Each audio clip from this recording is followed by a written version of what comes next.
We're on. We're live. We're good. We're good. Hi. We're live, guys. How we? Are we Yeah. good? Yeah, I'm just making sure Hello. everything. Hi, Mum. Hi, Mum. Actually, it might be my mum. Actually, really. I did tell my mum Did you? that I was on the internet. Oh, Yeah. nice. Nice. They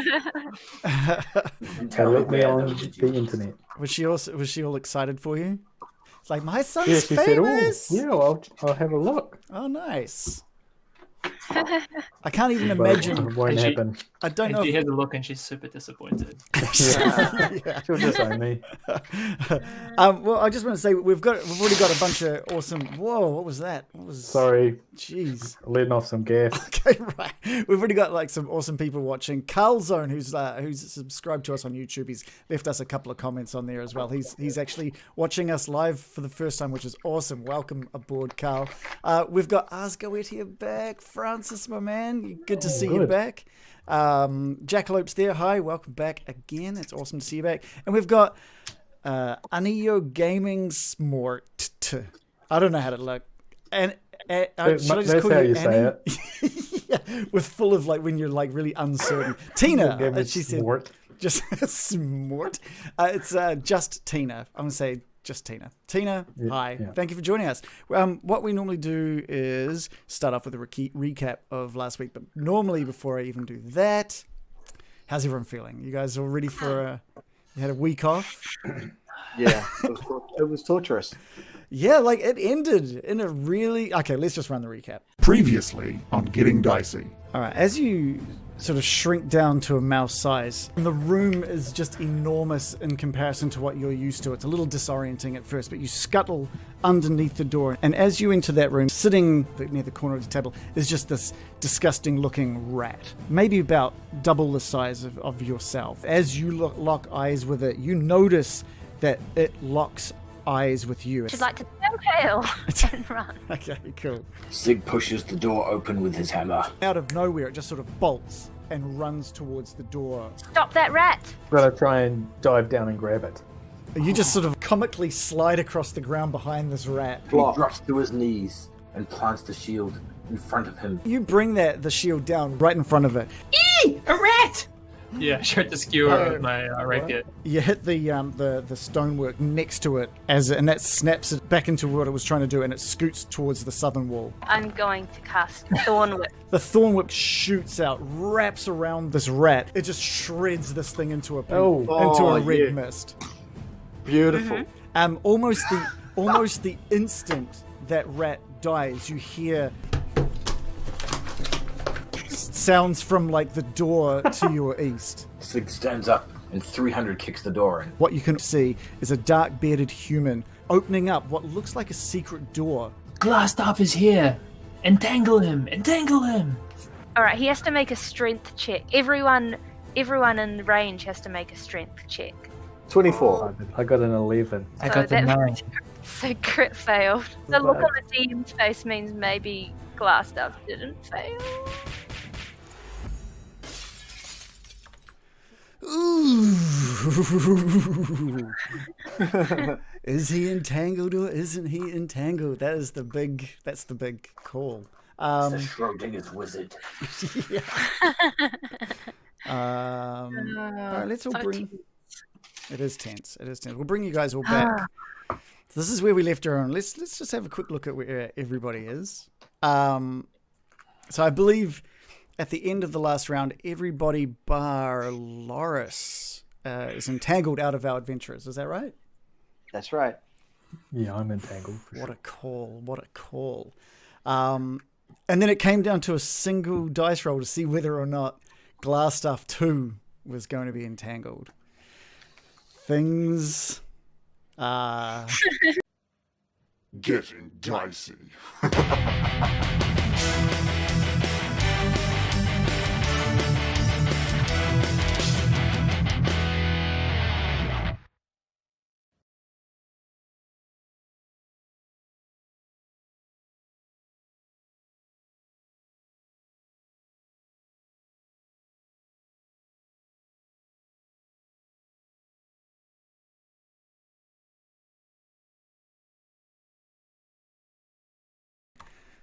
All right, sorry, there's no audio there. I forgot to bring the audio back, so we'll do it all nice and and the reveal as well. So, just for the Change the viewers, reveal though. You have a chance now to reverse again. time.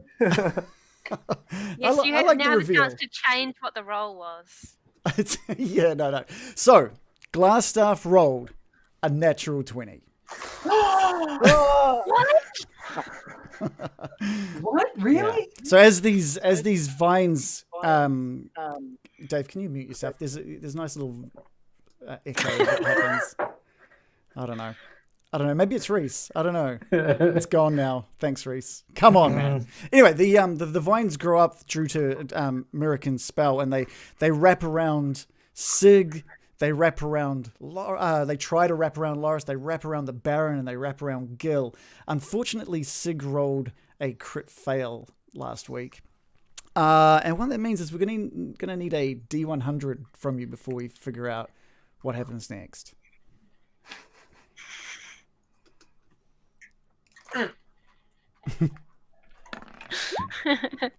16. That's a good one. No. That's nearly very good. That is 84 points away from being very good. I'm just going to say that was a lower roll than the red brand who got invaded by the vines last time. And again, these vines just crawl up Sig's body, and they reach into his nose and his mouth. And those are the only areas that they can really get in, thanks to the chainmail he's wearing. And they push into both his nasal cavity and his mouth, and basically hold him violently in place. I'm gonna do the same roll that I did for. They're green pencils, but you can't see it. Oh wow! It does 6, what I'm going to call invasive damage, and you are held in place. Loris, these vines don't manage to grab you. You're free to move, and so is Glassstaff, and it is now Glassstaff's turn. Glassstaff kind of just looks down the stairs, at kind of the vines that he can just sort of see Gil and Loris standing amongst these vines, but they can see that that Loris doesn't seem to be as held back as Gil is. And he's just going to... What's he going to do here?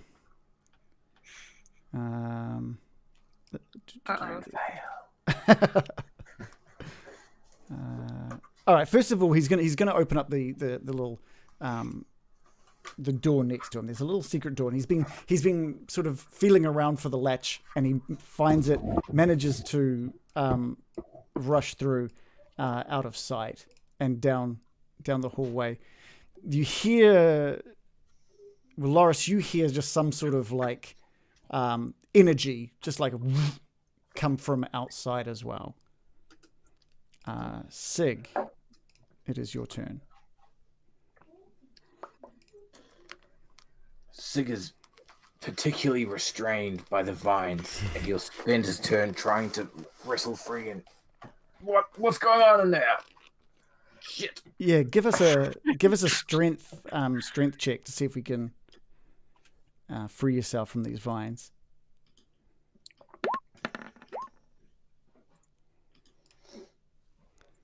Ooh, that's a 4. No, you're still held in place by these vines, unfortunately,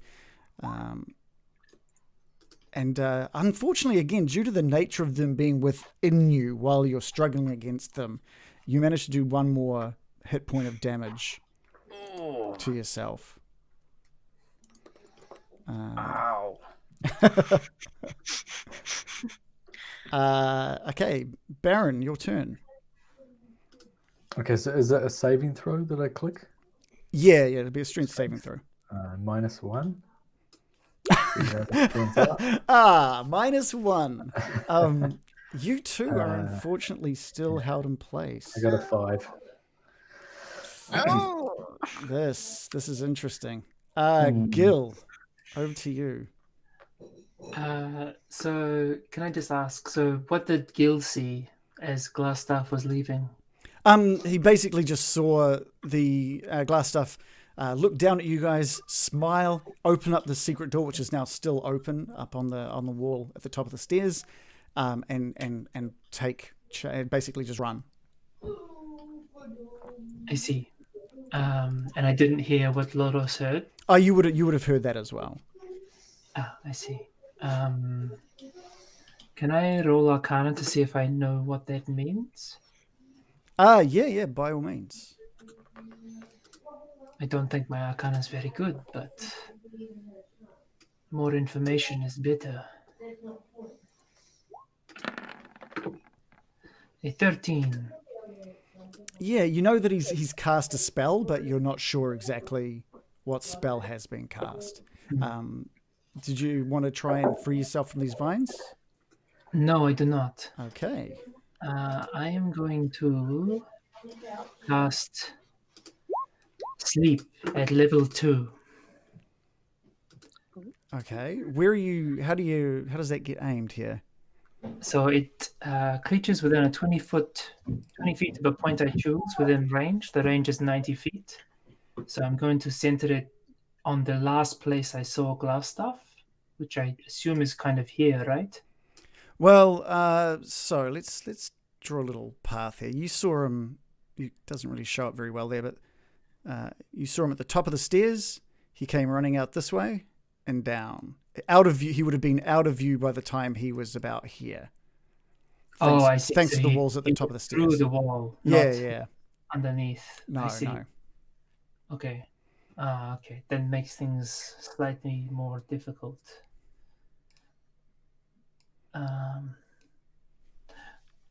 In that case, can I cast it there? I think I would still try. Yeah, you can definitely cast it there. And what's the radius on this thing? 20 feet.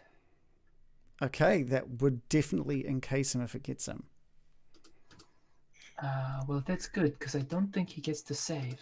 Oh, right, okay. Ooh. Blah, blah. Starting with the creature with the lowest current hit points, each creature affected falls unconscious until the spell ends. Now, The sleeper takes damage, or someone uses an action to shake or slap the sleeper awake. So at level 2, I get to roll 7d8. Okay, so just so you're aware, Loris is closer to that point, so it will. Does it hit the closest person first? Yeah, it does. Oh. So and then it uses up his hit points before it starts touching Glassstaff's hit points. Yeah. Yeah. It depends if Glassstaff has less hit points than him. Sure. Yeah, totally. Well, no, because it's like, let's say you roll 30 points of hit points, it uses up whatever Loris has got left, and then the remainder is for, because it deducts it from the total, right? Yeah, but it depends on who has the least. Right. So it starts with the creature with the lowest current hit points. Right. Okay. So I don't know how to assess how damaged Glassstaff is. Yeah. How damaged Loris is. Okay. Does that make sense? It does. Yep, that makes sense. Loros, you cool with this?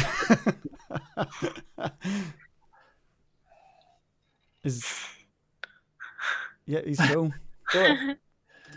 In that case, we roll.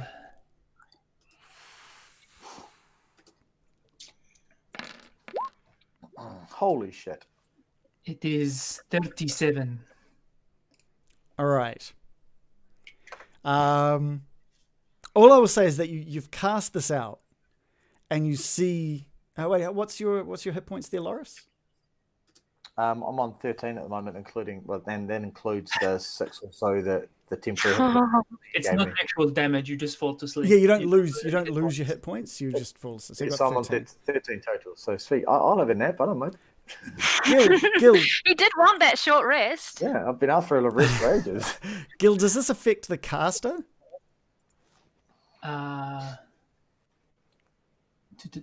Creatures within 20 feet. Starting with the creature with the lowest hit points. Blah, blah, blah. It does not say. I'd say you're. It sounds. That'd be the worst sounds spell. like you would. This point, the point that you've placed it, let's have a quick look here. Where you've placed it, the entire crew, including Glassstaff, is going to be affected by this. Not me. Yeah, including you. No. No? Smug She's American immune. moment. Oh, okay. I'm immune Oh, to actually, it. so am I. Now that I Okay. think about it. Elf. Just elf stuff. Okay. Bloody elves. Shannon, Baron. Maybe I'm not. Let me double check. Okay, while you're checking, Baron, what's your HP? Does that include temporary hit points? think it No. Oh, it just says the lowest current hit point, so I assume it would Yeah. include temporary. I got 17. Okay, Sig, how many hit points do you have? Oh man. 4. So we got 4, we got 17, we got 13. Was that right, Loris? Yeah. I need to write this down. Oh my goodness. Get back to me when the maths is done. This is not going how I had hoped. And Gil, have you figured out if Gil? Magic cannot put me to sleep. Okay. And what did you roll? 37. 37, yes. And I thought my entangle spell was risky. All right. Gil, as soon as you cast this, you notice Loris fall to sleep next to you. You see Sig slump into a sleep beside you as well, and you hear the Baron hit the floor. Well, I suppose he's entangled as well. I'm already on the floor. Yeah. So you, As Loros and Sig fall beside me, I run my hands gently under their chins and say, "Good night, sweet princess."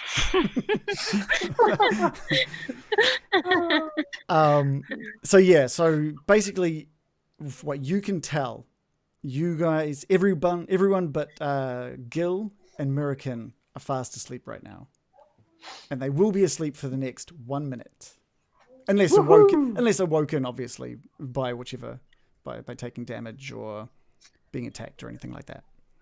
But you don't know what's happened with Glassstaff.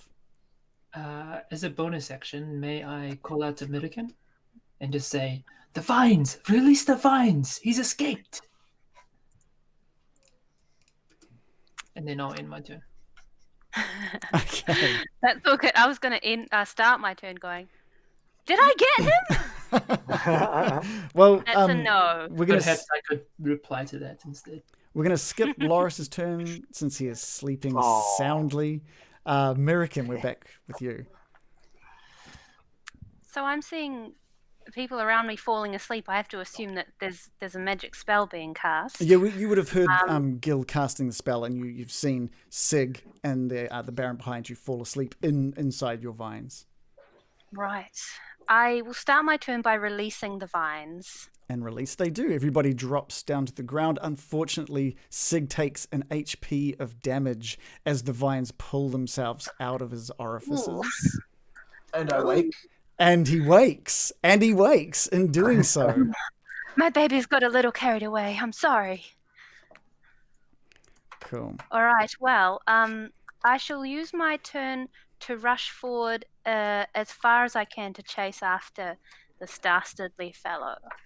So that would be 30 feet, wouldn't it? Yeah, this is the first 10 feet of this is going to be considered difficult terrain since you've got friendly people in the way.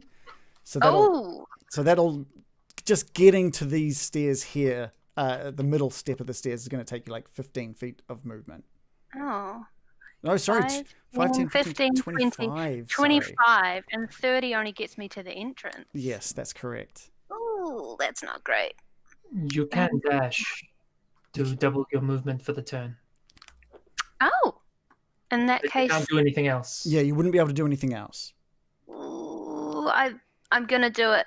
I have to see if he's asleep or not. All right, I'm gonna dash forward, forward past the where he's escaped. Can I see him? Yeah, sorry, I just moved him onto a different layer just because you guys Invisible. couldn't see him at one point, but I'll bring him back now.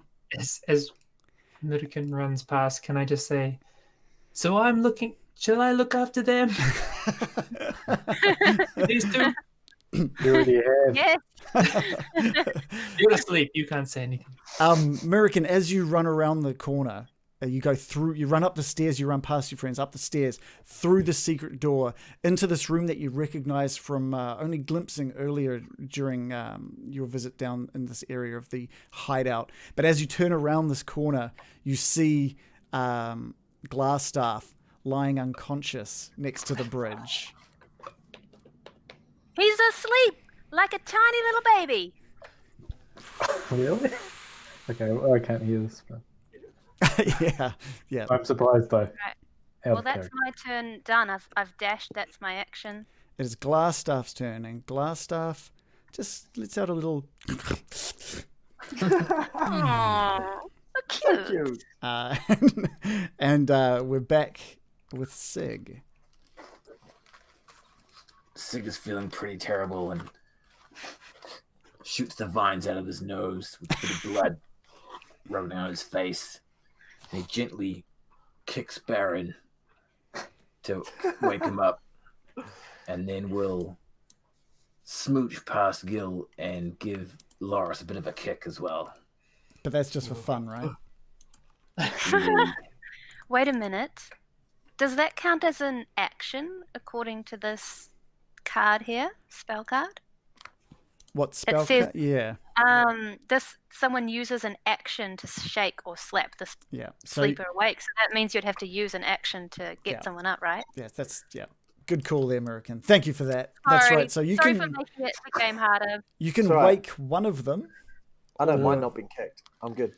Sig would have seen the Baron fallen first, so he should place his boot lovingly and repeatedly until he wakes.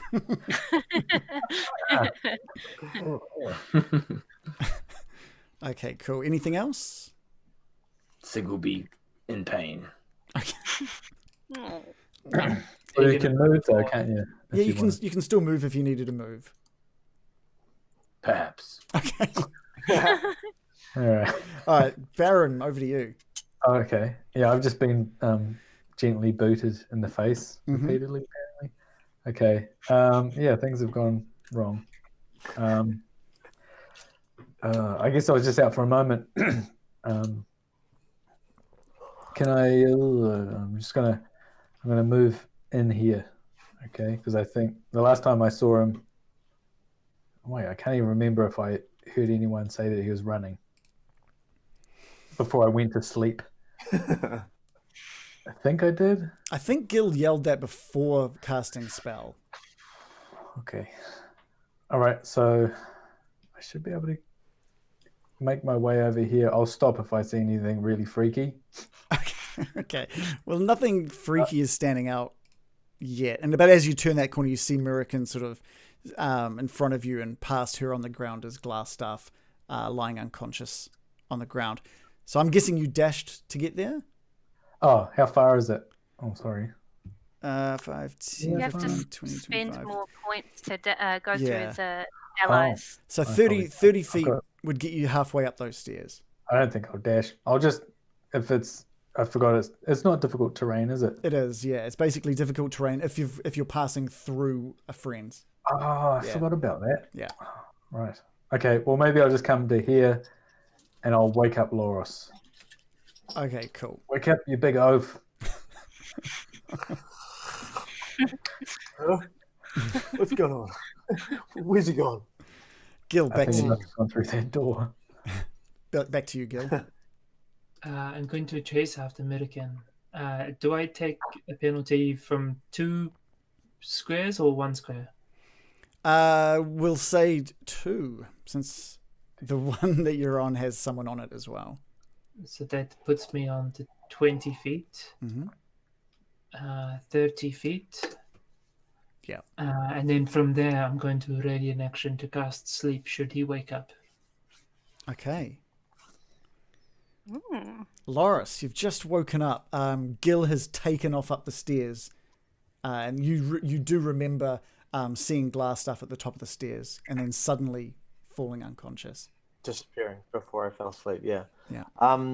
So I think I'm just gonna kind of blindly follow. Not really sure where away because I'm not even sure how I fell asleep. But I'm not going to dash, so I can go to about there-ish or there.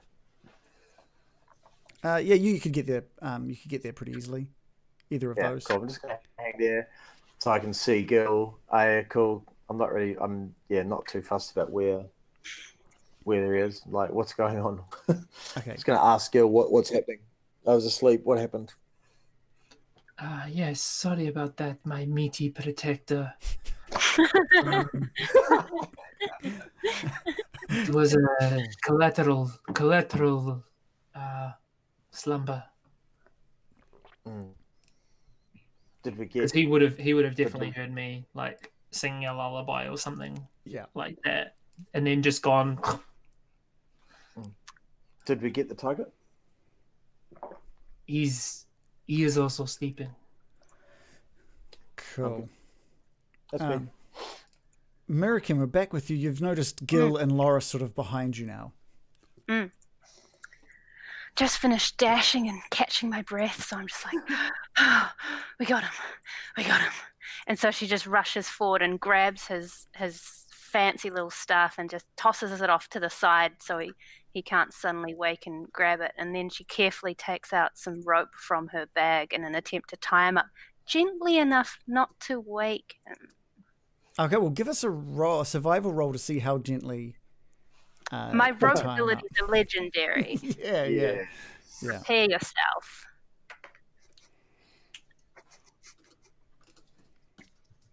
What was it? Survival? Survival, yeah. All right. I have rolled Mm. Oh. with advantage because he's asleep, right? No. Yeah, I think it was. No, this is a survival roll. This is just you seeing how well and how gently you tie this up. Well, you do manage to tie. I'm a little bit overexcited and I rolled a 9. Yeah, you managed to tie him up without waking him. And you look at it and you go, that looks just as good as the last one. And you're quite proud with yourself. Yeah. Just kind of gesturing at it like, huh? See? This is very good, you say to yourself. Do I see the fine knots and ties? What's that, sorry?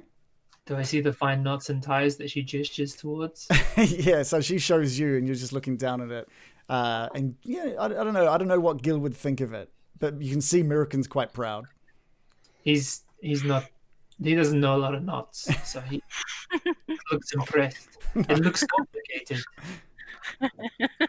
Glad that was you and not me. All right, it is Glassstaff's turn, and he again just sort of like.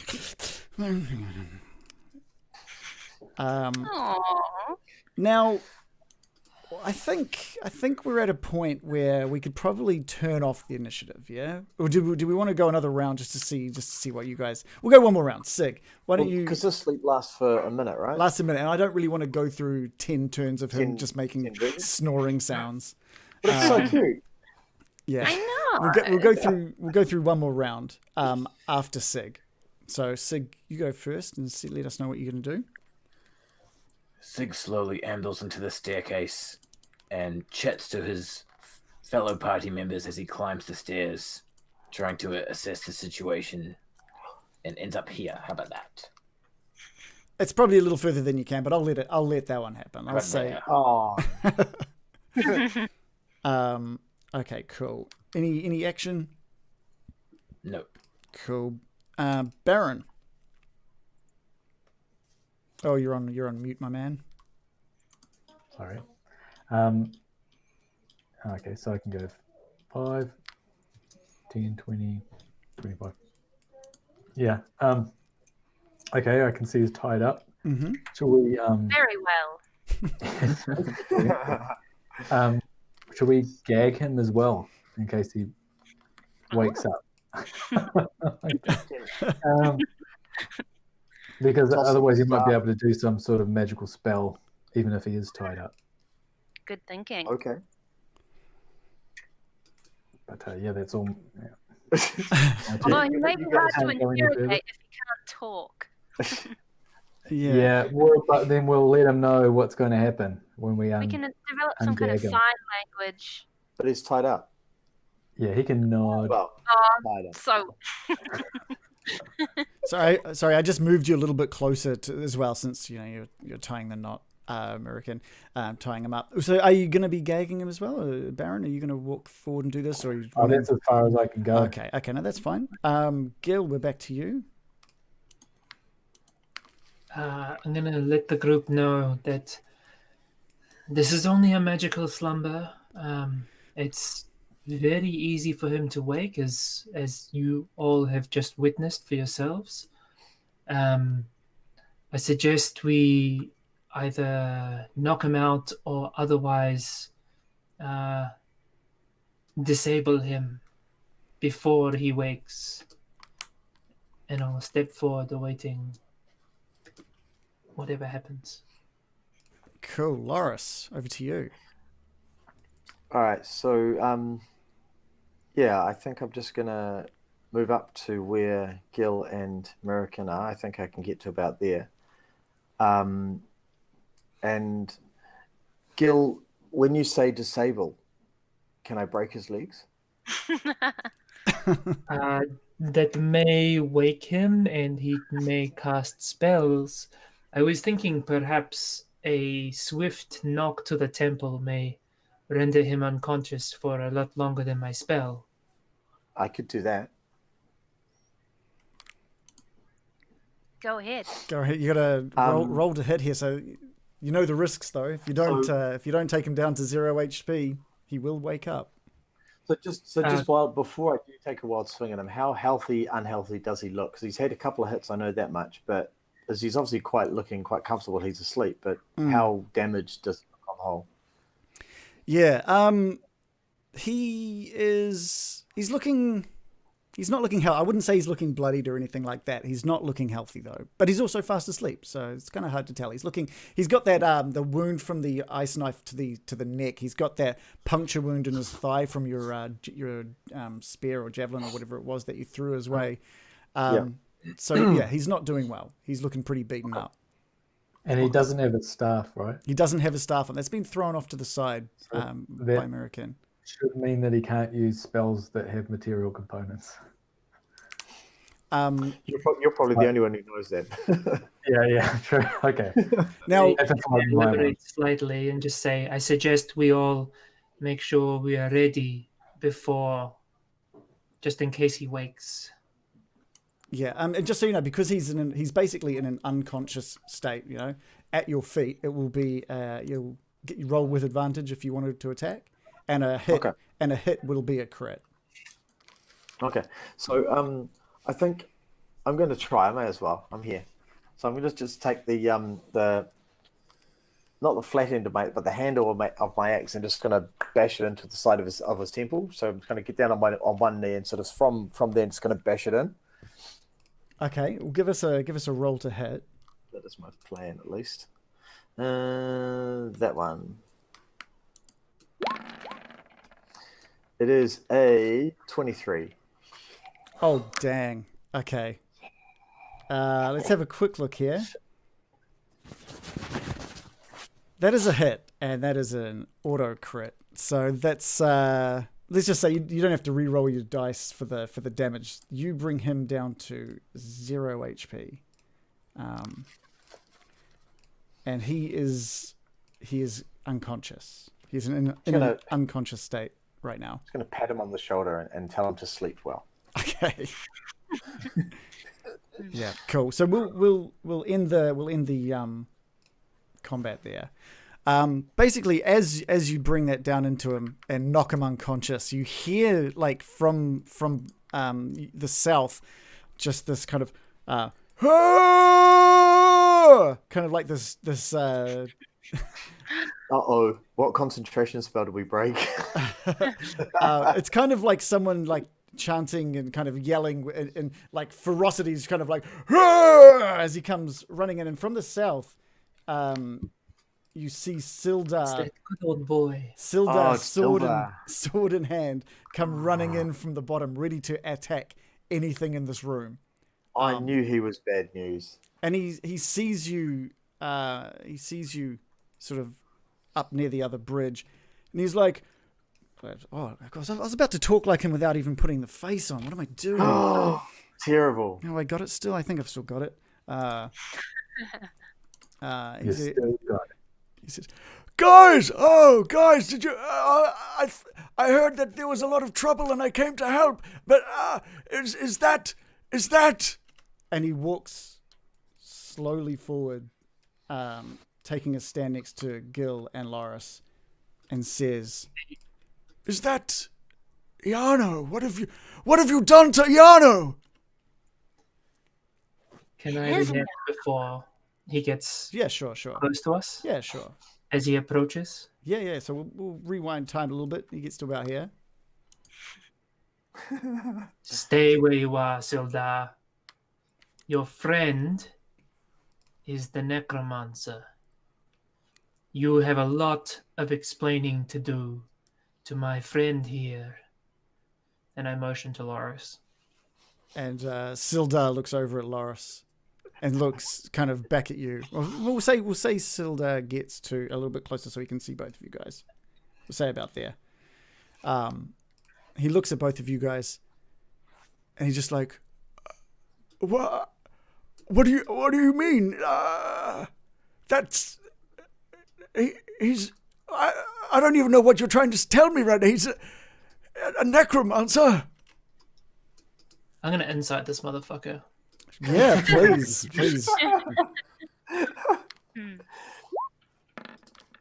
And I rolled a 12. With a roll of 12, you think he seems sincere. You think. And he looks at you and he says, "Is he okay? Is he all right? He looks like if he's such a powerful necromancer, how is he in this state?" Well, imagine how powerful we must be if he's in this state. My head says to trust you, but my heart does not. Explain yourself. I don't know what I can or can't explain. This is the first time I've seen the good old chap in quite some time. Does that marry up with what he told us previously? I think so. Not that Well, I it trust seems the word he's not a good old boy any longer. So no matter what you thought you knew of him before. Do you have any proof of what you're saying?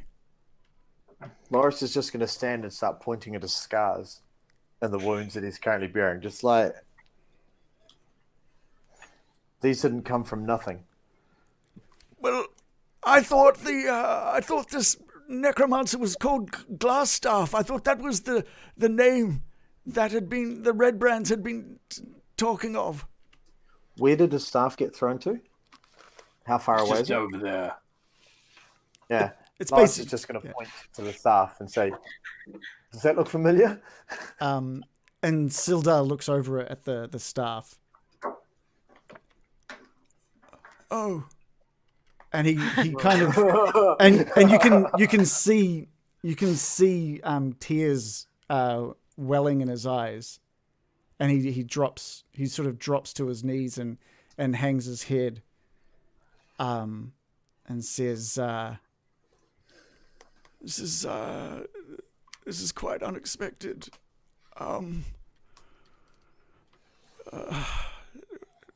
He needs to pay for everything he's done."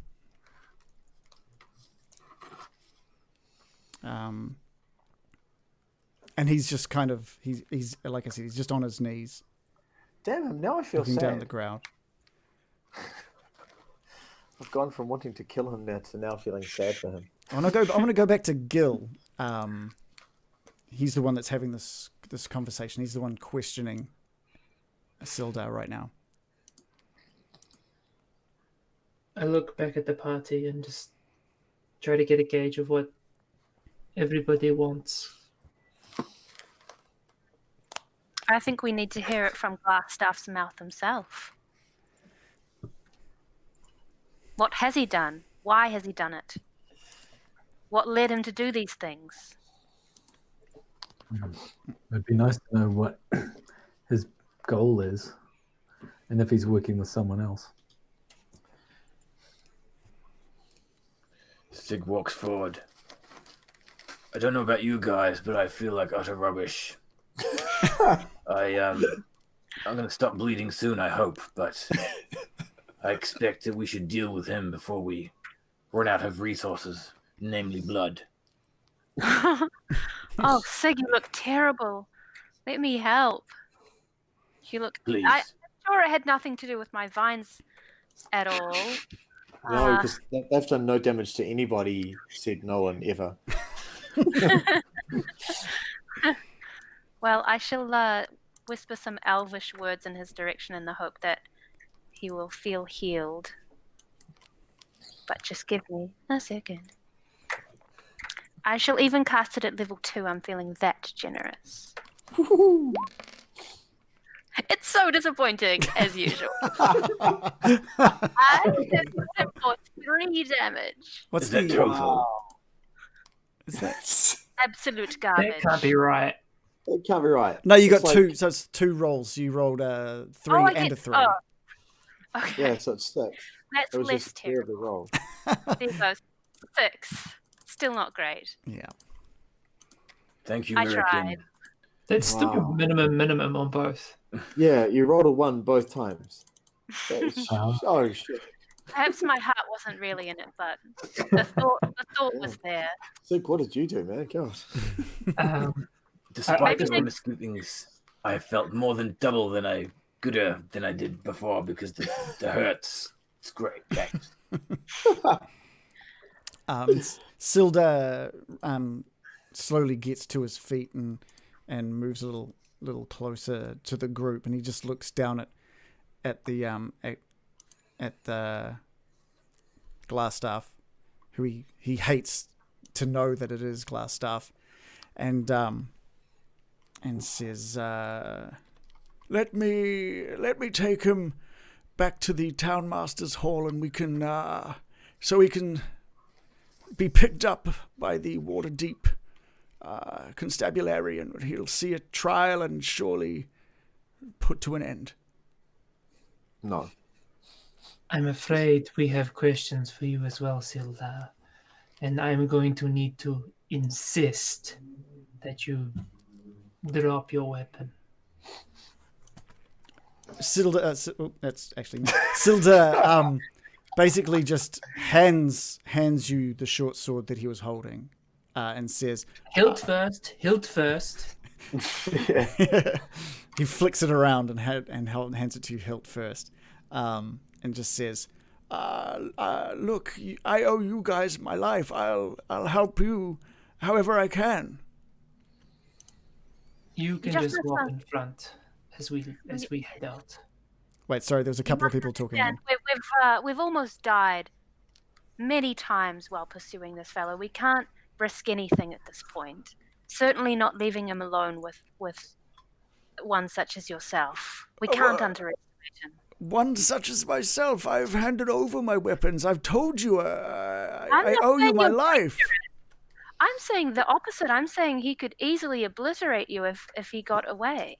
And he kind of, you see him sort of like remember what he's learned. Like it's still news to him that his what he classified as his best friend is no longer who he thought he was.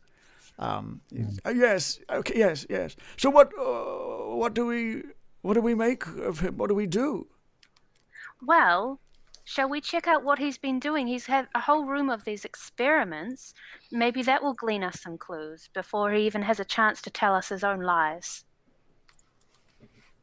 I agree.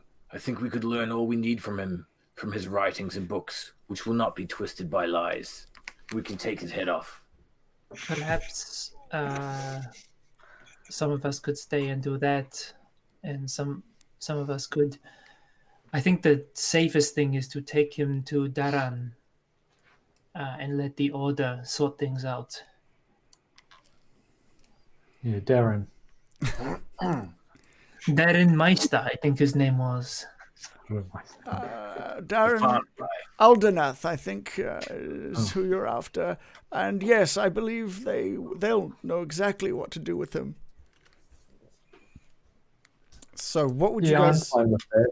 Yeah? You know, I'm not that keen on just murdering him. Even though he probably deserves it, I think if we can get him to Waterdeep or someplace like that, then they'll be able to interrogate him, and there's much more powerful wizards there than he is. Surely the constabulary wouldn't mind if he turned up a little damaged. I think. I think he's already pretty damaged. He's already pretty damaged. I just think pain would be a good way to the truth. I think they would be grateful if we were to bring some evidence with us as well. From his dealings, his experiments, his writings. Yeah, should I go and have a look at I'm keen to go look at his stuff, actually. Yes. And I mean, the fact that he's been dwelling in a cave, Howder, is clearly evil behavior. Who lives in a cave? And look at him, anyway. He looks evil. Greasy hair, clearly evil. Gil? He's a greaser. I think Loros was first. Oh, sorry. Dave. I was just putting my hand up to say that I once lived in a cave, but... Okay, close. Well, the point made and the point proven. Gil. Tell us, Silda, what of the town? Well, I don't know what it was you guys did up here, but there was quite a commotion with some red brands at one point. They came, 4 of them came running up, yelling something about their hideout being, attacked. I knew it had to be you guys, and I came as quickly as I could, without raising suspicion, of course. Is only the 4? No others seem to be attacking the town? All I can guess is they thought that would be enough. And how is the town fared? Is the inn okay? Are the people okay? So far, everything seems pretty good, but from my knowledge, I think there were a few red brands left at the stone giant, the other inn, the one I don't believe you guys have made yourself acquaintance with yet. The sleeping giant. There, it came to me. I got it. Well done. Well done. Pretending he doesn't know the bar. Well, Mr. Baron, yes. I too would like to have a look at his scrolls. Should we go have a look? Yep. It seems the rest of the party can guard an unconscious mage. Before you go, Sig, you look poorly. Rude. I suggest that heal you a little more. If that is to your capacity, Mr. Gill, would be most appreciated. I cast Cure Wounds at level... I'm sure it won't do better than mine. Surely not. Recovering another 6 hit points. It was exactly equal. My cracked rib feels much better. Thank you, Mr. Gill. I shall breathe in best because of you.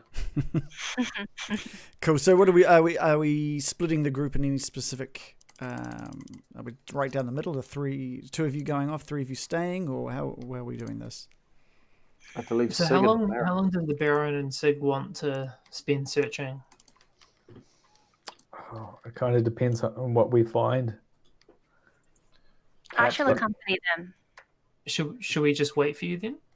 Or... We could drag his body there. Oh, sorry, Sig. Perhaps we should drag his body there. Then we can all search the room at half the speed. I could just carry his body. He's not that big. You're a track record of carrying people. Well, theoretically, if lifting anything, I get treated as twice my size, so it should literally be a cinch, for assuming I roll well enough. You're not going to be waking this guy up anytime soon. Yeah. With the damage. This is not a magical slumber, after all. This is a head trauma type slumber. Yeah, you'll be lucky. This is a serious concussion. You'll be lucky if he doesn't get concertinaed. I'm surprised his skull's still in one piece with the Yeah. force that I hit him with. Yeah. Glass staff, more like glass skull, am I right? Loser. Oh, actually, I'll just grab his staff that got tossed off over here. Whoa. Oh, Jeez. you've been waiting to say that one. It's already been said once tonight. All right. Okay, I'm gonna. Yeah, Can I just spend some time like adding to American's bindings and try to like put one around his mouth and make sure he's like super tied up? Yeah, you can give me a survival roll as well.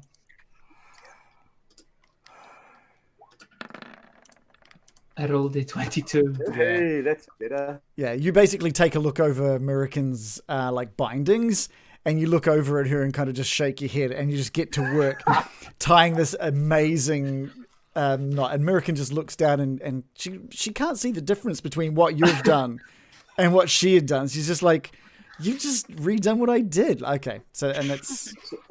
Is there an elf version of mansplaining? Because I feel like that's a perfect opportunity to. This is how we tie a knot. Unbelievable. Unbelievable. Nobles think they know everything. All right. Yeah, so once Gil's finished tying him up, I'm just going to chuck him up on my shoulder, fireman's lift, and like, right, where do we go? I'm assuming he's not So there. the Baron's got the staff? Yeah. Okay. All right. So, what are you guys wanting to sort of check out in this room? I'll check out his little homework station. Yeah, so you can see that he's got various papers and notes sort of stacked neatly on the desk. Looks like there's just a lot of little written notes, written orders to apothecaries and alchemists from nearby settlements and stuff for more materials for his workshop next door. But you also find a letter that's been. Looks like it's had like almost like a stamp, like a stamp seal kind of thing. Nothing. It looks like it's been done with ink, and it's just a black spider. This specific note. So the only thing on it is a black spider, or that's the seal. And I'll show you what this note says. So has it all popped up for you? Mm-hmm. Yeah. All right, so I might as well read it out as well. So it says, Lord Albrecht, my spies are never went to tell me that strangers are due to arrive in Phandelver. They could be working for the dwarves. Capture them if you can, kill them if you must, but don't allow them to upset our plans. See that any dwarven maps in their possession are delivered to me with haste. I'm counting on you, Iano. Don't disappoint me. And it's got the little spider stamp underneath. So is he Iano Albrecht? Is it? Yeah. So that's, you can only put two and two together that Iano's surname is Albrecht. Can I, in the process of kind of tying him up a bit more securely, can I search him? Yes, you may. It looks like. And then he's being carried by Loris. Let's have a look and see what he's actually got on him. He's carrying his wizard tome that you saw him run off with earlier. And it looks like that and the staff was really the only things he managed to grab as he took off out of his room. Okay. As Loris, Sildar, myself, and Iano arrive into the room, I toss the wizard tome to the Baron. Say, you may find this of use. Thank you. This looks interesting. Yep, I'll just pop that in my satchel for now. After I'll leaf through it and then put it away. Can I check his desk for any secrets? Secret compartment. It looks just to be just a normal desk from what you can tell. There's no other sort of further secrets. It's mainly just his writing desk. And it seems like the room you went through earlier may have been where he did most of his work. Cool. Well, he likes secret doors. I was just wondering if he had secret drawers. Sig. Zig searches the workshop to see what he can find. Okie dokie. Let's have a look. So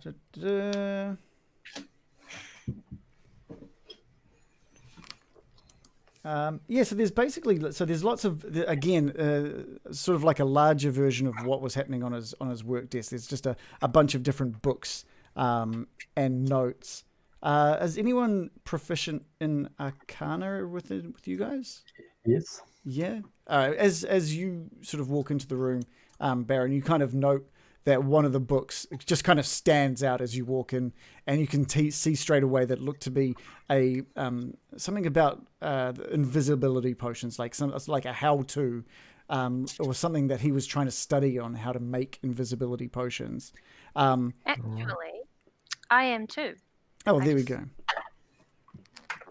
Well, then you notice the book too. I've noticed it. I noticed these things. But Baron, as I you just look at Baron and I go, "You noticed what I noticed." Yeah, we'll see that. Investigation of the book shows that it's more of like a diary of trying to perfect the invisibility potion. And at the end of on the last page, there's basically a whole bunch of blank pages at the back, and the last page that he had written basically shows that he hasn't succeeded in creating an invisibility potion yet. But you do find he wrote it in invisible ink. Well, all you know is that there are empty pages. Shit. Among the books is a tome written in Dwarvish. So I don't know if anyone can. I speak Dwarvish. Oh, nice. Looks like this room is all for you. I do not. And what else is in here?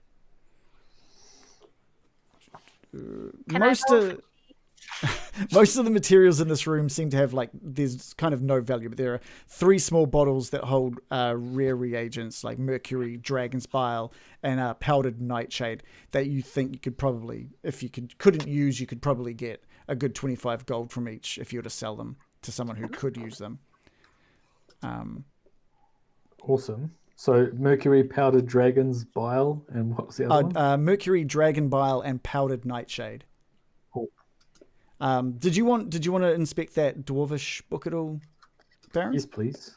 Okay, so as you flick through it, you notice it's like a journal of an adventurer called Ermon, obviously a Dwarvish adventurer. Describes the history of the lost mine of Phandelver and the Forge of Spells. I'll read it out to them while you're saying it. Cool. It basically goes over a lot of what Sildar told you back in the Goblin Cave, in regards to the attack on Phandelver. In addition, Ermon records that a magic mace named Lightbringer was commissioned by priests of Lathander, the god of dawn, from the mages working with the gnomes and dwarves of the Phandelver's Pact. The mace was lost when Wave Echo Cave and its mine vanished from history. So it's who made the mace? It was commissioned by priests of Lathander, the god of dawn, from the mages working with the gnomes and dwarves of the Phandelver's Pact. All right. Who was making it? Was it dwarves that were making stuff? Was it dwarves and elves together? Is that what you said? Gnomes and dwarves. Oh, yeah. Fancy. Nice. I'm just gonna call through and just say, perhaps gather up anything that looks interesting. We do have a limited stay here. Yeah, as you say that, Loris notices the chest at the end of the bed that's kind of sitting. He also has glass stuff over his shoulder, right? Sure, yeah, that's right. I've got one hand free. Yeah. I'm just making sure that glass stuff is not down here while we're up here. No. Oh, sorry. Yeah, no. We're just gonna. Glass stuff is with me. I'll move him onto a different layer, so he's gone. So he's on Loris's shoulder. So Loris, you notice at the foot of the bed there's a sturdy unlocked wooden chest that's wide open. You can see just a bunch of loot within this chest. Well, I'm taking it, so whatever it is, someone can just write it down. What's in there that's of interest? I'm hoping it's maybe some health potions, but so okay. we'll just go through what's in here. Since you are keeping track of the money, Gil, there's 180 silver pieces, 130 gold pieces. So nice. This looks to be like almost 2 months worth of just like looting and pillaging. There's a silk pouch containing 5 carnelians that are worth about 10 carnelians. Hey, well, It's a type of stone. it's definitely carnelian. With about 10 gold each, 2 peridots worth 15 gold each. Sorry, go back. I got the 5 carnelians. And worth about 10 gold piece each. 2 peridots worth 15 gold pieces each. And a pearl worth 100 gold pieces. It also contains 2 magic items that Sildar recognizes as belonging to Iano, something that Iano left Neverwinter with. And it seems to be a scroll of Charm Person and a scroll of Fireball. So that's, I knew how scrolls worked. Yeah. Do you guys want me to hold the scrolls, or does somebody else want to hold scrolls? You hold them for now. We'll figure out how to use them. Yeah. Joe, effectively, if they're on your list of spells that you can use, then this is just like a freebie one-off that you can cast. And once it's consumed, it's gone. And can I just clarify, Baron, you took the wizard tome and the glass stuff and have them in your inventory, yeah? Yes. Well, And then, the dwarvish And the dwarvish, yeah. and the how-to invisibility potions that is unfinished. Okay, cool. So I don't know how useful. I won't capture anything that you've got on your... Oh, okay. I'll just highlight it if it's only me that's got it. Speaking of that stuff, you've kind of had a look over it. Could you give me a history check, Shannon? History? Yeah. Yep. Just to see if you can recognize what kind of stuff this is. Yeah. 15. With a 15, yeah. You've seen or heard tales of this staff before with the glass topping on the end of the staff. And you know it as the Staff of Defense. So what I'll do you want me just to say what it can do, or do you want me to cut and paste that in so you can... Both. Okay, I'll read it out so people know exactly what it is that you've got here. Okay, so ignore the description of it because I changed what it looks like. But it's it weighs about 3 pounds. You must be attuned to the staff to gain its benefits and cast its spells. While holding the staff, you have a +1 bonus to your AC. The staff has 10 charges, which are used to fuel the spells within it. With the staff in hand, you can use your action to cast one of the following spells if it's on your class's spell list: Mage Armor or Shield. No components are required. The staff regains 1d6 + 4 expended charges each day at dawn. If you expend the staff's last charge, roll a d20. On a 1, it shatters and is destroyed. Cool. So I'd say that's probably our first magical item, which is awesome. Oh. Awesome. Okay. Shield. Second, because technically the hammer's a magical item. That's a good point. That's good. It's not a magic item. You don't have to be attuned to it. This is it's just a +1. I'll tell everyone what I know about it. Yeah, cool. I'll just repeat what. Cool. All right. So you guys have kind of looked through and looted the majority of this room. Sildar is looking a little dejected. He's kind of hanging back. Let's bring him into the room near the stairs. And he just sort of looks up at you guys and says, "Well, have you taken all of my friend's belongings? Are you quite are you quite happy with what we've done here today, guys?" Sig puts the hammer right up to his chest. Shut up. This man has been killing and pillaging the village for a unknown time. He's no one's friend. So he's your enemy. So I take it you'll be returning these to the rightful owner then? Just be quiet, old man. I don't want to talk to you. Classic Dildar guilt trip. All right, so what would you guys like to do next? I'd like to go and save the town, please. Yes. All we right. need to make sure those red brands don't start any more violence. Could I get some clarity before when you said 4 red brands? Were they going from the town to here, or were they going from here to the town? From the sleeping giant inn to here. Yeah, and those are the ones that fell into your trap that you made and burned or on the door. Cool. So they shouldn't be attacking the town, right? They were shouting something about traps and the place being under attack. So I don't know. It sounds like they already knew of the trap. Oh, that's weird. Or did you walk past any burned men? Let's put it that way. No, they all seemed fine. The ones heading up, that's for sure. How did you get in here then, if you haven't walked past them? They clearly recognized him. Oh, sorry, I thought you meant, did I see, like, were one of the 4 that were heading up, were they burned? I walked past all your carnage, yeah. The dead bodies, there's some kind of horrific creature back there in the chasm as well, yeah. I see what you guys have done, well done, yeah. Another guilt trip. You're in no position to take the high road, Hilda. Yeah, it's like you guys are forgetting that my best friend is a murderer. No, we're not forgetting that. Is a murdering necromancer who turns goblins into zombies and has been ruining the town for however long. He's your best friend. And we just read him he's been instructed to harm others and kill if need be. Which I am literally just finding out about, thank you, yes. And it kills me, yeah? He was... Yes, why are you still defending him then? I'd like to turn to the party and just kind of raise my hands up in kind of a calming motion and just say, look,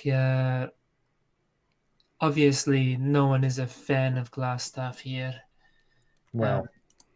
Besides, it's unfortunate that Silda was friendly with him before. I'm sure that is no longer the case, right, Silda? You did surrender your weapon, and you've been nothing but compliant since we found out.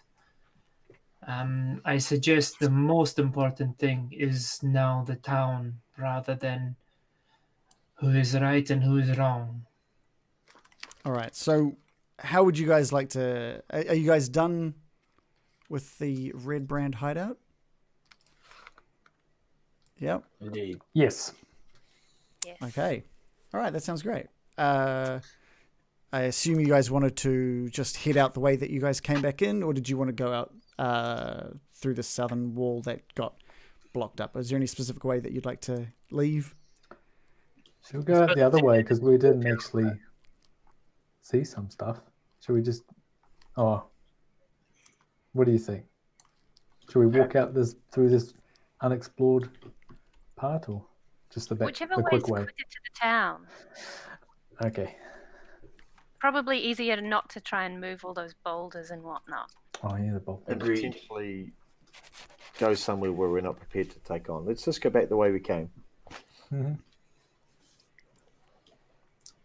Wait, so I missed something. Are we venturing through the unexplored areas or just going back? No. Okay, cool. All right. Well, there's nothing that sort of gets in the way of you exiting.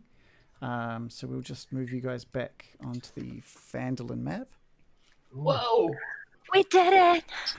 And and Technically, as we still haven't found a new room. that's true. That's true. And as you exit, that brings us to the end of Act 2. Yay! We moved the story along. What? Good job, fellows. Yeah. Fellowittes. This is where you normally would have leveled up, but we did that last week because you guys were desperate for any kind of forward progression. I thought that was all the extra goblins. I mean, that too. Yeah, you guys kind of deserved it. All right, so... Oh, wait. Oh, no. No. Wait. Ignore me. Ignore me. All that I hype. don't have a green light. It doesn't work. Thank you. So where I would would you have done something, but... where would you guys like to head from here? I think we make a beeline for the sleeping giant. Correct? Agreed. Sure. With so you were carrying glass staff on your shoulder, Silda following behind. Have I still got Sildar on this map? I don't think I do. That's right. Actually, no, I'm going to need to bring in his token because last time I got rid of his token, I completely forgot he was with you guys. And then I had to make up an excuse for where he'd gone. So. And we missed his company so much. Yeah, I can tell. There's giant We did Sildar. ask. Whoa. Oh, there's a huge Sildar. Yeah. Okay. And he doesn't. I always thought he was older. He's still pretty big. Yeah, His he's token young. is young and handsome. Yeah, I but know. there's I not know. really I didn't want him to be young. I wanted him to be old and annoying. Which he is. Crotchety. Mission accomplished. Yeah. All right. So, you guys are making your way down to the sleeping giant. As you get, it's almost pitch black out here. At this, looks to be about 2 a.m. right now. So the images you got aren't quite matching up with the cycle that we're running at. You can see sort of down the path that there are a few lights left on. Or flickering in the windows of some of these places, but there's plenty of light coming from the sleeping giant, the tavern in front of you, at the bottom of the hill. What do we hear? You can hear just sort of chatting and laughter and basic normal merriment. Really, everyone seems to be having a good time in there. Strangely, it sounds not as loud as the Stonehill Inn was when you last went there. Like, you can hear voices, you can hear laughter, but it doesn't sound like it's coming from many. Clearly, it's a second-rate bar in the town. Should we deliver Mr. Glassstaff to the town hall, or should we make our assault on this sleeping giant inn first? I'm not sure we're in a position to make an assault on anything right now. I think if it sounds like merriment and What there's are we no assaulting? obvious danger, I think we should go straight to Daran. Should I at least, or would one of us at least try and peek through the window or see if what's going on in there? Perhaps. Agreed. I can Perhaps their go. merriment is at the expense of an innocent. We can't risk that. Even if we were to get the numbers of red brands, that could better inform our actions. What red brands? Exactly. Sig peeks through the sleeping giant window. Yeah, cool. So you can give me a perception check, please.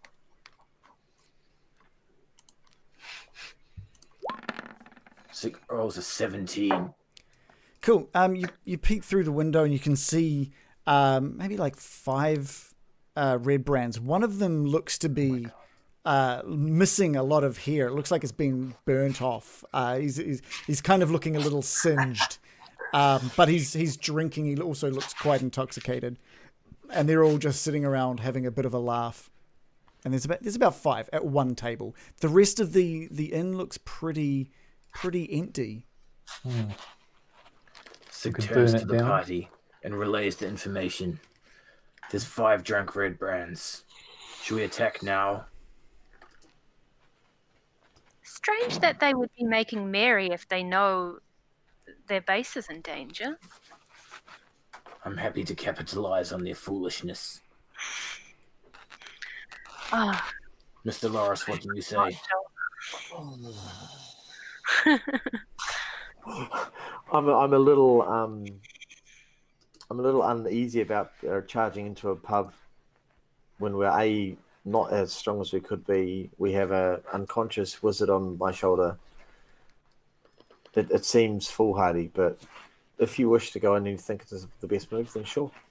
And Sildar sort of says, if you'd like, I could take Iano to the Townmaster's Hall and get him put into that cell.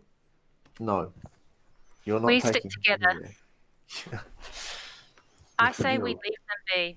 If they're not harming anybody, we've got more important things to do. Has an hour passed since encountering Glassstaff?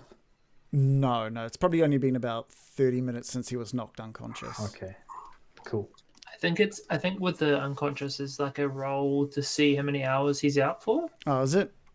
Oh. Yeah, I think it's like a D4 or something. Let me double check. Shall we head to the Eldermarth Orchard then? And drop this villain at Darren's feet. Yeah. Sure. Then we'll come back and kill these guys. Yeah. And I I'm think sure we they're should gonna also. Or maybe have a sleep. Yeah. I think we I'm should sure- also put the town master in a cage at some point. Oh, I'm all for that. I'm totally all for that. Best thing I've heard all night. Poor Harbin. No, Harbin like Sildar cannot be trusted. Sildar's okay. How can you not No, trust regardless I mean, of they're how innocent both he seems. annoying. Sildar? Yeah. But only one is a criminal. Okay, This so one, Sildar did make friends with our enemy here, so he's not the best judge of character. I just mainly think he's annoying. That too. He shows up when you least need him. Yeah. Yeah, he's Claiming- ready to help. Oh, thanks so much. We just finished killing about 20 people. Here comes the cavalry. Thank you. that's the quote. He's just like, oh, what a shame I'm late. To help. Oh, but he's such a good guy. Yeah. You guys are bullies to poor Sildar. Every creature that isn't healed regains 1 hit point after 1d4 hours. All right. Well, okay. I know what I've rolled, so that's So where we it needs walk to Yeah. go. promptly to the Eldermouth Orchard. Okay. Let's get this guy in a cage, and we can deal with him later. And then we can deal with the red brands, and then we can deal with the town master. Yes. Sig would like to approach the structure and knock on the door. You can see as you sort of get closer to the orchard house, the house in the orchard. That Cidery. cidery. That there's no lights on inside here at the moment. Bang louder. Keep the door in. Okay, so as you Don't destroy his property. He does not take kindly to that. Can we try to be a bit more civil to him this time? Wasn't it you and Gil that were giving him some lip last time? Not That at was all. me. it was And all me. it was You also lost. Gil. Yeah. So I'm sure Gil was involved in that somewhere. I'm pretty my certain you God. threatened to break his trees or burn down his orchard as well, Laura. So let's. Oh, So this is no, That it was Break did. his trees. Absolutely did do that. You absolutely did. It must have been only after he pissed me off. What did he? Okay, we'll take that That's offline. what We'll caused the take whole that. situation. I can't remember. So much has happened, I can't remember. kidding. I was passed out drunk, Yeah. Yeah, yes, so you I've were. never met him. Okay, so what order are you guys lining up on his porch? Basically, like what's he gonna see if should he open the door? I'll take the lead. I believe he has an affinity for like. Okay. Oh, that's right. He's an elf, isn't he? Yeah, it's right. I remember Yes. A now. mildly racist fellow, yes. Mildly. That's fair. That's Mildly fair. racist. I'm just going to stand behind American with glass stuff on my shoulder, ready to kind of drop glass stuff on the floor as soon as the elf opens the door. I'm literally just going to. All right, so front. American, you're going to be front and center on the door. Loris, you're going to be standing, towering over her, behind her, with Sildar. Sorry, with not Sildar. He doesn't need a I ride could today. do it with Sildar as well if you want. You got glass stuff over your shoulder. All right, so as you knock and knock and knock, you eventually hear just these kind of like tired footsteps kind of making their way to the door. And the door opens but a crack, and you can hear Darren say, "Oh, good. This is exactly what it was that I needed at this time of night." God, it's annoying. Loris is so triggered. He's opened it up. All he can really see is your face, American. And he says, "Can a man not get any rest from you lot these days? You guys have been. There's been a lot of word of you guys in this town in the last 24 hours."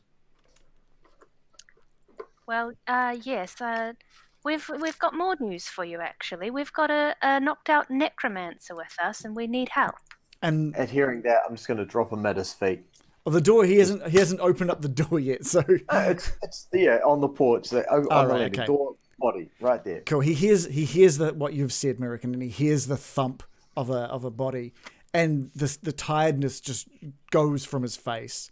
and he swings the door open to see Glassstaff unconscious on his porch, and he's like, and he says, what is this? What have you done? Whoa, is this who I think it might be?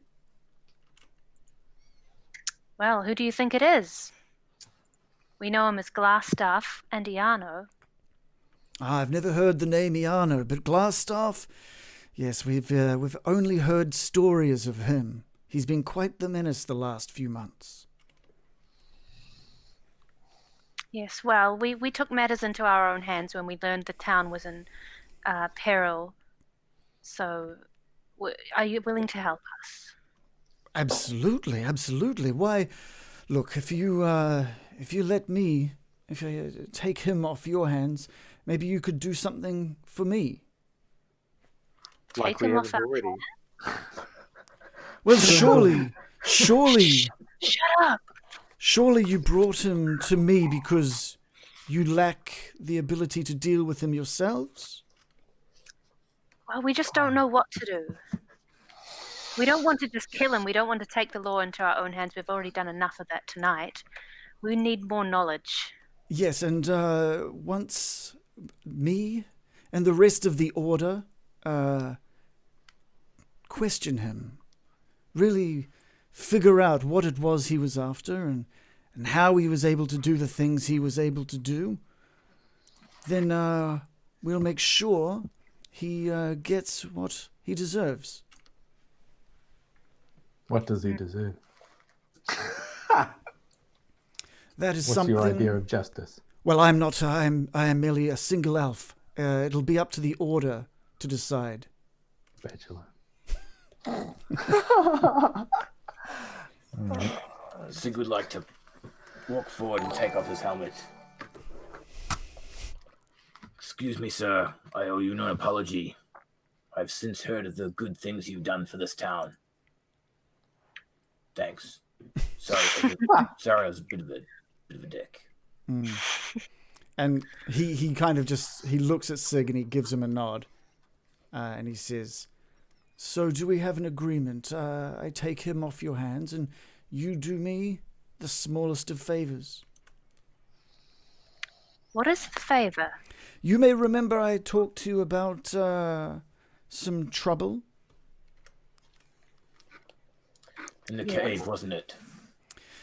No, an old well. There's been a story of people being chased from the area by the undead.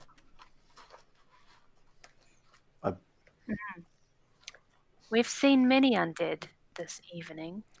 You've proven yourselves. I was quite skeptical of your abilities earlier, and quite frankly, I was insulted by your demeanor. But to bring Glassstaff to me, well, I can only believe that you lot would be up to the challenge of seeing what these undead are up to. Right, from what we've heard around the town, we should as a group consider ourselves allies of the Order. Is that not right, all? Do we know, as a question for the DM, Mm-hmm. like, would we know who the Order is? Like, is that a common, like, No. would most people understand who the Order are? No, you guys haven't heard of this Order. Well, he hasn't even really given you the name of this Order yet, so all you know of it is the Order, and that could mean anything to you guys right now. But everybody seems to talk highly of this fellow. Yeah, the town knows of the Order. Okay. Well, what do you all think? So Gil steps forward and he just says, we lay the killer of your friend at your feet, and this is the reaction you have? And he looks you square in the eyes and says, there is a certain professionality that I need to give this job. Being part of the Order is no light thing. I may be seething inside right now, for all you are aware. Speaking of which, you didn't happen to find his family, did you? My friend. Did we find his family? We did find, unfortunately, the dead body of your friend, but no, we have not found his family. They were taken by the Red Brands. I fear they may be dead now. Could you tell us a little more of the order? This is, we are not from here, and we don't understand the significance. Though the town seems to speak very highly of you and the role you've played, and hence I too come bearing my apologies, and I kind of brush my cape back and kind of open up, like provide an open gesture. He stands tall and says, the Order of the Gauntlet. I'm surprised you haven't heard our names. We are a small but devout group of vigilantes, basically. You may have noticed Phandelver isn't exactly run too well here, so we try to do our best to protect others from the depredations of evildoers. The Order is always vigilant, always ready to smite evil and enforce justice. And yet you allow that fat man in charge of the town. And the Red Brands. We are something of vigilantes ourselves, as you can see. Which is why I thought you would be up to the task of the well. I thank you for bringing me Glassstaff. And yes, Goliath, the townsmaster has... Look, you need to start at a certain place, and we were getting certain information from him. It wouldn't have been the right decision to get rid of him early on in the piece. It seems maybe we've reduced the need for information from this man. And he looks up at you, and he sort of looks at the rest of you and says, "Excuse, would you repeat yourself?" Can we leave this stick alone? I don't like it anymore. Is this something Loris is saying or something David is saying? Loris is just going to say, can we just leave this guy alone? He's frustrating. He annoys me. Put a hand on Loris's shoulder and walk him down the path away. Good I move, know Sig. that feel. Yeah. As we came through the town, was there any kind of kerfuffle or anything? It's like 2 a.m. There's like most people are asleep. So it wasn't like there was a bunch of Red Brands like going house to house slaughtering people. No. I promise I would have mentioned that if that was the case. Okay, That's cool. good. Yeah, It's yeah. good to know. In that case, I look at the party and they say, it would seem as though this order that Master Daran is part of are better equipped than we are to look after Glassstaff. Do we still agree that information needs to be extracted from him, or Yes. should Especially if we- he knows about the wife and child of this fellow. If you are able to visit this well for me, I'm certain we can get further information from this coward by the time you return. I think we need to secure the town first of all. We've, as you can imagine, absconding with Glassstaff from Tresenda Manor was not easy, and many of the Red Brands have fallen. How many? I mean, we've been counting their numbers, trying to keep a tally on exactly how many there are. Just, do you know of the number you have taken down? 1,600, 1,700. More than you. A lot No, more. I jest. I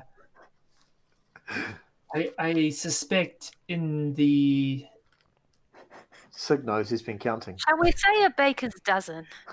37 and a At half. Enough that we're absolutely exhausted, to be honest. Yes.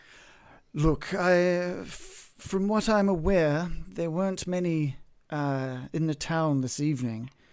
There were stories of many heading up to the manor, only one returning, and then many heading further back. I think if you've taken care of that which was in the manor, there may not be many left at all. That is good. Shall we deal with them in the morning? They'll sure to be hungover, right? So they'll be less likely to be as dangerous. Or we could burn down the tavern. With innocents in it. It's just them in it. Now, this is the evil guy tavern. Yeah, but surely there's the person behind the bar and whatever the wait staff are not They just help themselves. Personally, I don't think we should burn down the tavern. I Just think an we should. option. I think we find should it have a nice sleep. That would be good.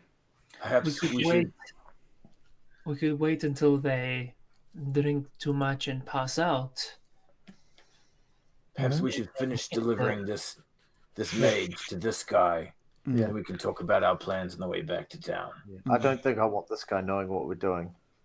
Okay, so I trust Duran implicitly. He is a fine fellow. cool. He looks up at Loris and says, "Could you help me bring this man inside, and then I'll get ready and send a note out to the order, and we'll start our investigations." Reluctantly, I will. I'm not happy helping this elf, but I will help him. I'm just going to pick up Glassstaff by the scruff of his neck and kind of drag him in and just kind of put him somewhere. Yeah, cool. As he does so, Sig will grab the feet so he can get a look inside this guy's house. What kind of decor does he have? Very Are you going to map it out quickly? Yeah. Yeah, I don't good taste. I don't have a map ready for this. What? So Well, I'm sorry. How dare you? Come on. It looks to be filled with barrels of fruit from his orchard. It looks to be actually almost filled with that. It's like if you didn't know he was a vigilante, you would have absolutely assumed this was his main job. He looks to live pretty well, but it's not all fancy. It just looks like he lives a pretty So it's modest more life. of a warehouse than a living room. It's a house, but it's being used like a storeroom. Yeah. Sig is happy with what he sees Yeah. and returns. It's not all cider and toffee apples up in here. The last shipment went out yesterday. I am Don't hungry. mention toffee apples. All right. So is that you guys done with Darren Eldenath? What? Lee. I am. Could I ask him about this well, where it is, and what is happening with it? Yeah. Let's have a quick look. There is some information about that we do need to know. Definitely not there. Here. The well smells like the next act to me. Yes, it's probably a good couple of days travel before you reach there. And it's an old well. It was meant to not be used anymore. But like I said, people that have been visiting there have been chased away or attacked by the undead, and we just need to know what's going on over there. It's off to the northeast of Phandelver. Could you draw me a little map? And he marks on the map, on which I'll show you when you hit soon, I guess, where it is. So. Actually, Oh, Brian, you're so organized. This is Yeah. Thank wonderful. you. I'm writing it all down. okay. But Darren wishes you all safe travels as he heads back into the house and shuts the door to get ready for what he needs to do next. Enjoy your apples. What you do hear next is a familiar sound, and just from Get the random. from the hill to the north, you just hear, oh, things are about to get real. Right. Random. And we'll take our 5-minute break there. What? Um, Don't worry, we've got Dildo here with us. yeah. Yeah, tough. he'll save the day. Oh, Although he doesn't have a weapon right now. well, he'll be able to prove himself to us now. Barehanded combat. Can't wait. I'll be right back. Okay, cool. So what do we normally do at this point? We sort of say, if you like what we're seeing, we've got a follow button, and you should totally hit that. If you really like what we're doing, you can subscribe, or you can throw money in different ways to give advantages to the players or to the bad guys, or spawn a goblin, which Random Origins has done. Thank you very much, Random Origins. We've also got a Discord channel. We've also got a Discord channel which is linked underneath the stream, where we sort of hang out and chat about D&D and anything else, really. Shannon shows off his weird albums that he buys. But one of the coolest things is I don't know if he's here today, but Blame the Robot, who was with us last week. He's been sort of catching up on the stream via our YouTube videos, which is also linked below. And he noticed that there was obviously one of the things that we haven't seen from Gil today is, since he's a bard, there's a bit of singing. He did a song back in episode 6, and Blame the Robot found the lyrics thanks to John sharing them and put this together. So we'll just play this. It's just amazing. It's just a couple of minutes. This is what Blame the Robot, a true fan, has done with one of Gil's songs. This song goes out to all my fellow bards.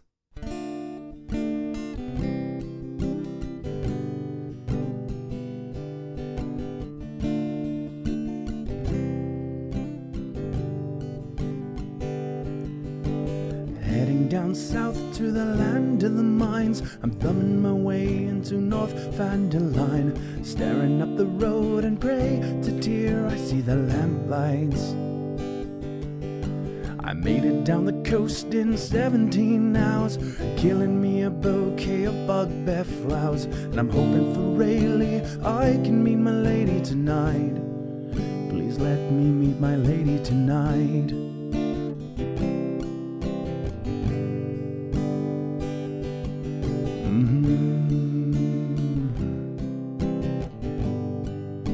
Ooh, rock me, mama, like a stone giant. Rock me, mama, like a girl alive. Hey, mama, rock me like a gust on a rainy day. Hey, rock me, my lady.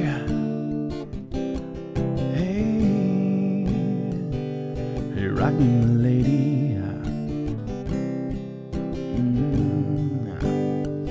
Because I'm level 3. It means I learn more chords.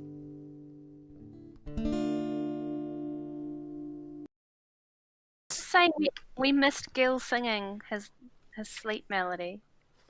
I actually did have a song prepared and then I forgot. Boo. Boo. Oh. So that was Blame the Robot with his cover of Gil's song, which was a rewrite of Wagon Wheel, which I hadn't actually heard before. It's a pretty good song. But if you Who has not heard Wagon Wheel? Like everybody was Never. like, I had to Google Wagon Wheel. never heard of it. Wagon Wheel's a classic. From what year? I couldn't tell you if that was like an 80s or 70s, 90. I couldn't tell you. Anyway, if you want to see more of Blame the Robot stuff, you can check him out on twitch.tv/Blame the Robot. He's got an awesome channel. He focuses mainly on gaming, but he also has been doing a lot of Twitch sings as well. So you can definitely hear a lot more of him if you liked what you heard there, which is seriously great. How's everyone going? Yeah. Can I just, and this is a little bit of a harken back, but Yeah. I would quite like to know what Baron's drinking. Mm. It looks really interesting. Gin and tonic. Yeah. Nice. It looked With like some, it looked creamy or something. I think it's because I got some oranges in there, but I think they might be kind of see-through-ish because of the green. Oh yeah. I thought you might have been drinking a White Russian. No, that'd be nice. This is good though. This is really good. Reese, you've got a mini hammer as well now. So What? Does it shrink down? Does it? Do you have nothing better to do with your time? No, that's the one from the cake. Oh, He's- yes. don't eat hammers. Oh, that is brilliant. I was going to ask if that one takes voice commands. just eat it. Get in my mouth. Yeah. That's right. Oh, and I'm wearing my cape for the first time. Yeah, do you want to show that off? My You've got, cloak, you got your little tassel. featuring my fun tassel. Here it is. Super cute. So droidic, and it's the biggest cape in the world. Hang on, I have to unplug my mic or I'll strangle my. Oh, she's back. Okay. Actually, what I'll do while she's doing that, I'm gonna mark. Like a Dracula. That's awesome. It's like wearing a blankie. Perfect for D&D in the wintertime. So cozy. Oh, my eye's inside it. That's fun. Your eyes are inside it. It's one of the Yeah, it benefits does look pretty cool. having your green screen so close and having like 2 lights on you. Is this actually kind of like a heater? Cool. I just marked on the map where the old owl well is, but I won't share that until we're ready to carry on. What map? Oh, This map we're on now. oh no, the Sword Coast map that you What would is have. a map? Oh my lord! I think we showed it in like episode 0, and that's about it. So, because you guys haven't left, so Yeah. yeah. Are we gonna do things now? Well, I don't know. Are It's, Oh my god! Nah. Are we planning on going to this mine before we get rid of the 5 red Oh brand? my! I don't know. Or we just gonna do that later? I think the plan is make sure the town is safe, right? Like, Yeah. Okay. Cool. So we're gonna get rid of the 5 drunkish red brands, and then head off to wherever this might Get off the to well. bed. Yeah. Yeah, Loris no, is tired. and then I think we should put the town master in jail just quickly. What's glass And up? say, He's in jail like- already, remember? Is he? We left him in a cage in case Oh, he okay. We did too. We caged him. Really? deny us. Good. That's right. We did too. He's Is been that what there for happened? about half a day. is that what happened? I thought you guys I just don't left him. remember. I thought you just left him in his thing, not specifically in a cage. We No, we toasted so he could we have left him in plausible the cage. deniability. I Yes. don't That's even right. remember. That's I right. remember. Plausible. I believe. That was a SIG thing. Check the in the book. tapes. Oh, it's in the book. Okay, cool. All right. Well, if you guys are ready to jump back into it, we might as Good. well just jump straight back into it. Yes, please. Okay. Yeah. All right. So, like I said, you heard the familiar cry, Oh, and you know who it is. You know who it is. That's Which part of him is it now? well, he's just a mishmash of parts. He's missing 2 fingers, as Sig. I believe Sig still has them. In fact, Sig can feel them kind of wiggling in his pocket or pouch. Where are you holding them? in my battle pouch. In the battle pouch. Your battle pouch just starts to kind of wiggle a little bit, and that's the first thing you notice and realize that something's wrong. And then you hear the cry of our good friend Billy Goblin coming down the hill to the north. And he just sort of looks down upon you guys, and he says, "It's time again. You thought it was all over, but you don't know anything. I'm going to keep coming back, and this'll get tedious after a while." And he just... and I'll get everybody to roll initiative, please. Click your tokens. Not like we're not practiced at this by now, but Yeah. I still can't find where the initiative button is. Oh, here we go. I rolled a We'll 6. go through in order of rolling just so everyone can hear what has been rolled. Sig has rolled a 4. and Loris? Rolled a 6. Okay. you rolled a 16. Medican has 18. rolled a 10. How dare you, Brian? What? I thought we agreed we'd go down the list. Well, on my one, it's above. Oh, there we go. So that's where there's going to be confusion. No. All right. I wouldn't jump the order. That sounds like Wait. that sounds like a Sildar excuse. Yeah.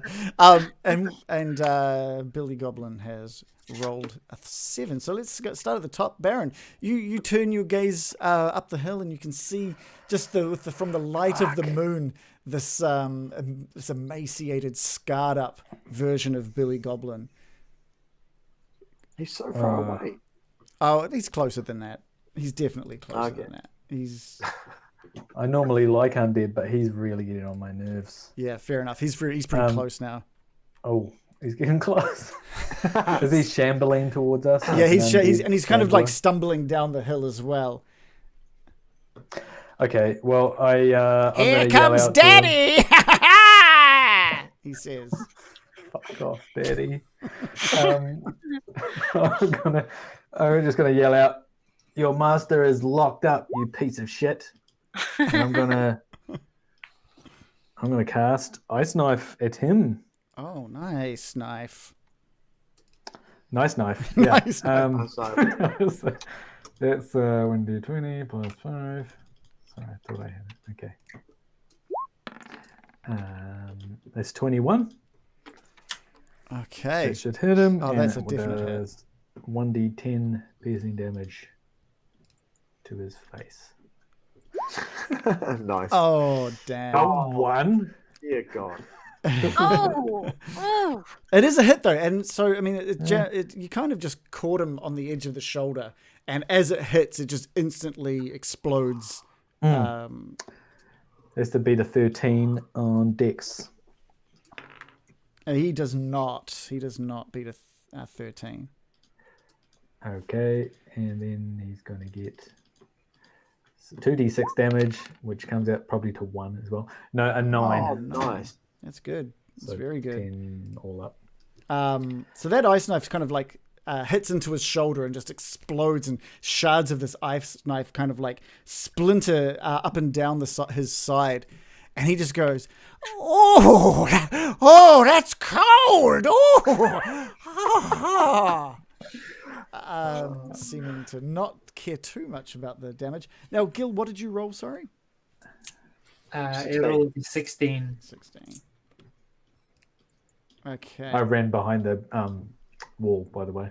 Okay, cool. Gil, you're up next. I'm going to reuse a joke because I'm running out. Okay. But I'm just going to call out and say, after losing all of your body parts, you're nothing but a hoblin goblin. All right, and let's say He needs to roll a wisdom saving throw. he's rolled a 16, and he just shouts out, It's sufficient. "Get some new material, jeez! I'm working on my type think 5, all that's right? good enough."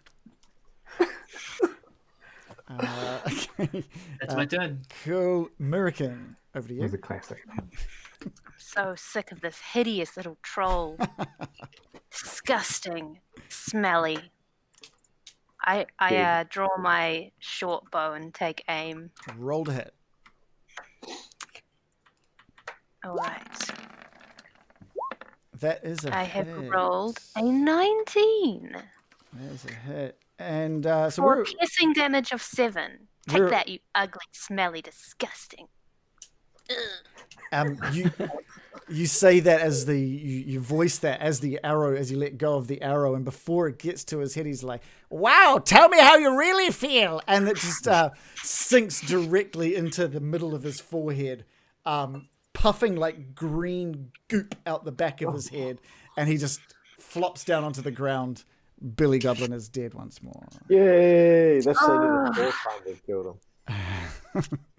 How does he keep coming back? Can we burn his Got body? blast? Yeah, I think we should burn his body to stop him coming back. All right. He'll just come back as a burnt corpse. I know it, but at It'd be least it'll more make it a fun. bit more inconvenient for him. Light him up. Light him Do up. it. Smoke him if you got him. So, Before he burns, Sig will walk up, take out his knife, and take off another finger. I am You keeping, like- I you am like keeping giving note of cards this. fingered. 3 fingers now. Yeah, Sig like getting his pouch fingered, basically. Oh, oh. Sig does not understand that Goliath reference. All right, so You can do this shotgun now. What- as you guys drop Billy Goblin to the ground and walk away from the orchard, we do find ourselves beginning Act 3. No way. The Spider's two Web. X. Oh, what's going on? It's all about the This is what I was trying to do before. Nice. I just now that we're releasing these as podcasts, I'm just like, man, I just want to know what people think before I tell people that was a smoke machine. It's nice. That's my iron lung. Kicking in. It's my sleep apnea machine. Okay, cool. So where are you guys headed? It's like I said, it's about 2:00 in the middle of the night. The moon is high. I'm good with like setting up camp here and sleeping, but if someone has somewhere where we can just have a rest, that'd be great. Why not go back to the inn where we are most welcome? Sure. The good guy inn with the cute little kitty. Oh, I thought you meant the sleeping giant. No, the other one. All right. I believe that's the Stonehill Stonehill. Inn. The Stonehill Inn. Yeah, the Stonehill. Inn. Let's go With there. that large friendly bartender. Toblin. Toblin, that Toblin. good old boy. I suggest No. we enter the sleeping giant and end the red brands. I agree with Mr. Gill. They will be drunk on wine and mead. No, you make a good point. I mean, we've murdered so many of them tonight. Why stop now? Okay. Let's go. Okay. Lead the way. I wish I had saved my last spell slot. So you guys head east down on away from the orchard and head down into the city. As you sort of get into the city, you do hear a couple of doors open and people making their way up towards Darren's sort of property in that direction. And as you guys make your way further east towards the Sleeping Giant, you pass the Stonehill Inn and you can hear the last few patrons kind of wrapping it up. You can hear the booming voice of Toblin calling out, "Last rounds!" as you walk past.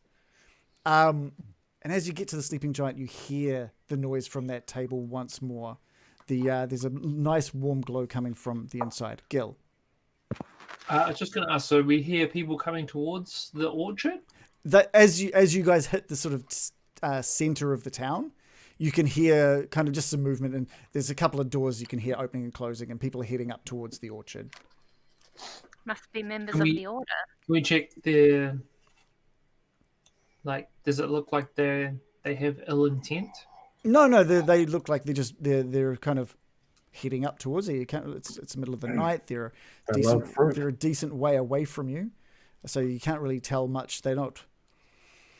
I mean, what are you checking? How are you checking to see if they've got ill intent? I just want to see, like, what kind of people they are. Like, do they look like they are locals? Do they look like red brands? Oh yeah, they're not red brands. They look like they're leaving the houses they live in, so it looks like they are locals. Okay. Yeah. Cool. If that's the case, then I'll do nothing else. Okay, cool. So as you guys approach the Sleeping Giant, you see the warm light emitted from the windows. You can hear the laughter and shouting, sort of within, happy shouting. What would you guys like to do? Can I I kick, suggest we lay in wait out here. Lay and wait? or we could just kick the door in and slaughter them now. Kick it in. It's one. I should say if they were to stumble out the door drunk into the night, that would be an ideal ambush. Do they sound like they're willing to? They're about. Do they sound like they're going to come out, or are we likely to be here all night and not get sleep? You should yell out like free pizza.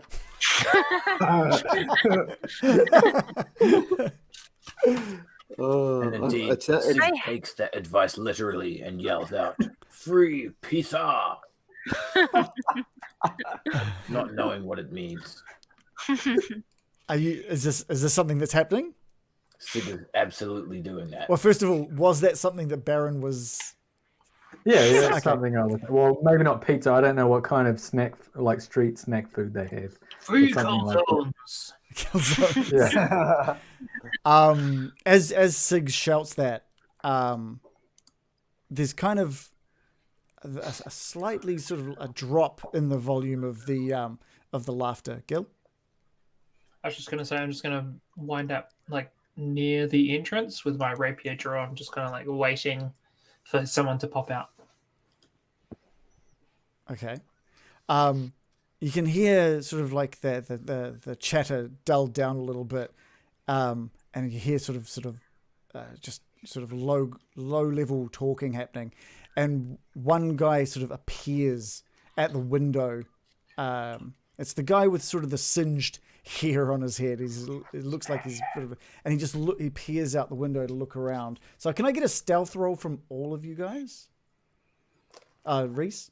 Can I react? Sig will smash his hammer through the window into his I need to get a stealth check from all of you guys first. Alright. I rolled a 17. I rolled a 20. I rolled a 10. Oh, Byron. I rolled a 1 and a 6. Sig rolled 6. So as you guys are sort of all standing outside the sleeping giant, it seems to be only sort of like Gil and Mirakin that have taken like a position ready to ambush, and the rest of you are just sort of standing right in front of the window.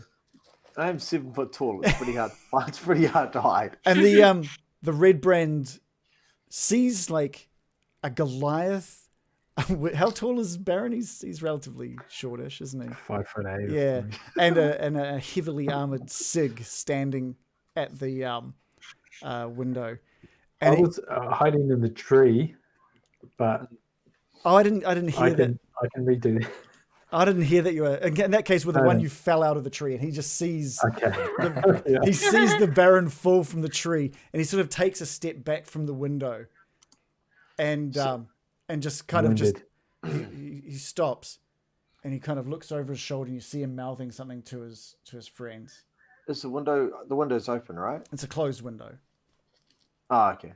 Just glass? Do you think they've fallen for the pizza gambit? I reckon. And he just cracks up. He just cracks up, and then laughter erupts from behind him. Yep, Gil. Oh, sorry, Loris. I want to smash the window and grab him and pull him out. Yeah, we could. What would be a good role for that one? I'm just wanting to do. That's what I want to do. You Yeah. Isn't that what Sig was gonna do? No, Sig was going to smash his head in, but his head's not there, so I'm going to pull him out and give him to Sig to smash his head in. Yeah, so he's kind of standing like a step back from the window right now. A Goliath could absolutely smash his hand through that window and grab on. So we're going to do a dexterity to see if you can grab first. Basically how quick you've managed to reach in. Radio. So you want a dexterity check or a check, not a save? A check, yeah. Okay, so I just roll dex. Okay, here we go. That one. Oh yeah, I rolled a 19. You smash your hand through the window and grab him by the front of his cloak and shirt. What do you do next? I'm gonna pull him out the window head first and drop him in front of Sig. Yeah, cool. Give me a strength check on that as well. All right. Strength. Where are we? Oh, there we go. Here it comes. Sorry. I rolled a 10. Fuck. I mean, a 10's enough to have him. You haven't pulled him out of the window. You've kind of pulled him into the window, and he kind of doubles over onto the window. So he's kind of hanging. He's hanging over the edge of the window, sort of half in the building, half out. I'll step back and leave him there for Sig to... That is going to be enough to trigger initiative. I'm just going to... Cool. Where am I? There. Just going to have a massive red brand arrive just for a second so I can roll his initiative. Oh, wow. That's a I big rolled one.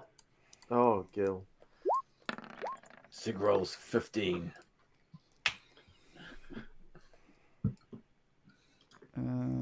Everyone's rolls. Yeah. Cool. Baron rolls. I rolled a 14. I rolled a 13. Okay, great. And I have a 10. Cool. So this couldn't have turned out any better with Sig at the top of the initiative order. Can you give me whatever you'd like to be doing? Sig temporarily slings his shield onto his back, drops the hammer into a two-handed grip, and brings it down upon the red brand, trying to use the window to cleave him in twain. Oh, bro. Yeah, I like. He rolls to hit with a 16. A 16 is definitely a hit. And that comes down swiftly. And the impact, so whereabouts are you trying to hit him? Like in the head and the stomach? Like... On the noggin. Oh. The back panel fell off. Is the hammer Ready okay? for combat. Yeah. The hammer comes down and it kind of hits him more on the shoulder than it does on the head, and it just absolutely like comes down with huge amount of force, and it just knocks the wind out of him, and he just kind of lets out. He just lets out an as you bring that down on him. He's not looking very good. Is that the first time you've used your hammer? Nope. Now, he like exploded a red brand's head or something last week. Yeah. Right. Anything else, Sig? That is all. Cool. Baron, you've just fallen out of a tree. What are you up to next? I'm lying on the ground. I've winded myself a bit, but I'm able to point towards the guy, I think, and say, chill touch. A 19 and 2 necrotic damage. Cool. That is a hit. And he's looking very very bloodied right now. You can see the a small bloody sort of trickle coming out of his nose, and it's kind of more dark, more black than it might normally be, thanks to this necrotic damage. Anything else? Nope. Cool. Loris. Well, seeing there's a prone red brand in front of me, I guess I'm just going to finish what Sig couldn't do and chop him in half. Okay. Yeah. Yes. Swing away. Seems appropriate. Yeah. Oh man, you guys are rolling. It's a 24. Very well. Doing 5 slashing damage. Where are you sort of aiming the axe head on this guy? Back of his head. Back of his head. In true Loris fashion, his head's coming off. Yeah, the axe just splits the head straight, like open, and blood just pours all down the side of this tavern wall, just out from the window. But that one is dead. Cool. Just going to give Sig a bit of a knowing look and precision, my friend, precision. Anything else? You can see through the window that there are 4 red brands, or 3 red brands sitting at a table, and another one at the bar pouring his own drink, all kind of just looking towards you. Their laughter has stopped. Can I, from where I am, can I just open the door? No, you're right in front of the window, so... I'm right in front of the window. Okay, that's cool. I mean, you could absolutely move over to the door. You've got movement. Yeah, I'll move just so slightly over to the door. Yeah. And just be ready for when they come out. Okay. Hard. Yeah. That's cool. American. So what you can see from your position is you can see through the window, you can see the same 3 red brands at the table. One of them's kind of standing up, the other 2 seated. They've got their big sort of like mugs in their hands, and there's another one off to the side pouring his own drink at the bar. Right. I look in and I call out to everyone, watch this, as it always works super well. And I cast Entangle inside the bar, hoping to fill the room with wine yet again. 20 foot. Okay, how big is this place? I center it inside the tavern so that it does not affect any of our party members. Especially Sig. Yeah. Especially Sig. Okay. Sorry about that one. All right, cool. We'll do some strength checks from inside. The first red brand, how much do they need to roll? They have to need to roll better than like 12 or something, right? I believe so. Yeah. Yes, that is my spell save. So yes. Cool. The red brand that was standing at the table manages to push away the vines as they grow up around him. The one seated next to him has been just kind of bound to the chair with vines. That's fun. The same goes for the one on the opposite side of the table. He's sitting down as well, and he too is bound and is kind of like pulled down onto the table. So he's sort of bound to the chair and table.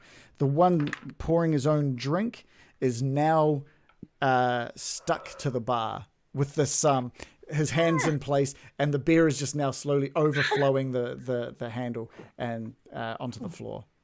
Also fun. Yeah, 3 out of 4 ain't bad. Mm. Nice. At least you didn't do any damage to me on this one. Yeah, It would have been good. what you notice as well now that you look is there's sort of like what you can only assume is a tavern owner, I guess. She's kind of behind the bar as well, and the vines have grown up around her and is holding her in place too. There's always an innocent. Oopsies.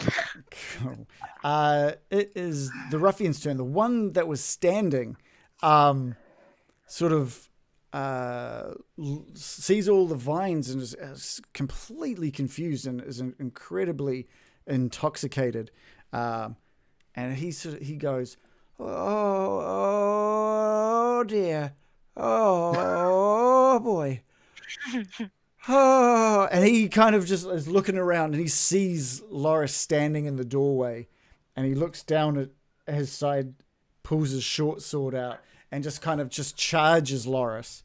And he clumsily swipes down in front of Loris, hoping to connect. Does he trigger any reactions from people who have read it? Well, he's still inside the tavern. Okay. So he's just kind of like running up to meet Loris standing in the doorway and swipes down. And the first swipe just misses and clangs into the ground. And then he just goes, he looks up at Loris, he goes, oh, here we go. And he just comes and swings up another one. Oh dear. And is a 17? That's a good hit. That's a good swipe there. All right, and this time, and it just seems to be purely by chance, it just slashes across your chest, doing 6 damage. Oh, I hate these little buggers. I hate them. Yeah. Seriously, hate these guys. The other ruffians are all going to try and... Nope, he failed. All right, the second one that was seated manages to struggle away the vines and stand up, but that's all he manages to do. The one at the bar is still stuck to the bar with the beer flowing everywhere, and the barmaid or the owner is also struggling to stay to break out, and she's just kind of she's not upset, she's not crying, she's not anything. She's more worried about the fact that the beer is being spilt everywhere, and she sort of shouts out to you guys, "You're gonna pay for that, aren't you?"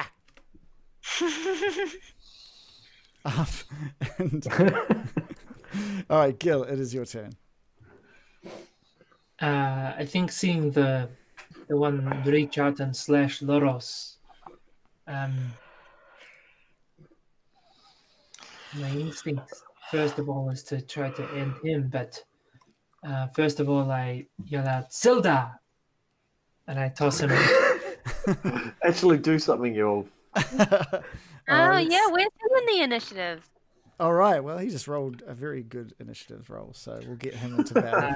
So is that an action to toss him his sword? No, that won't be an action. In that case, I'll try to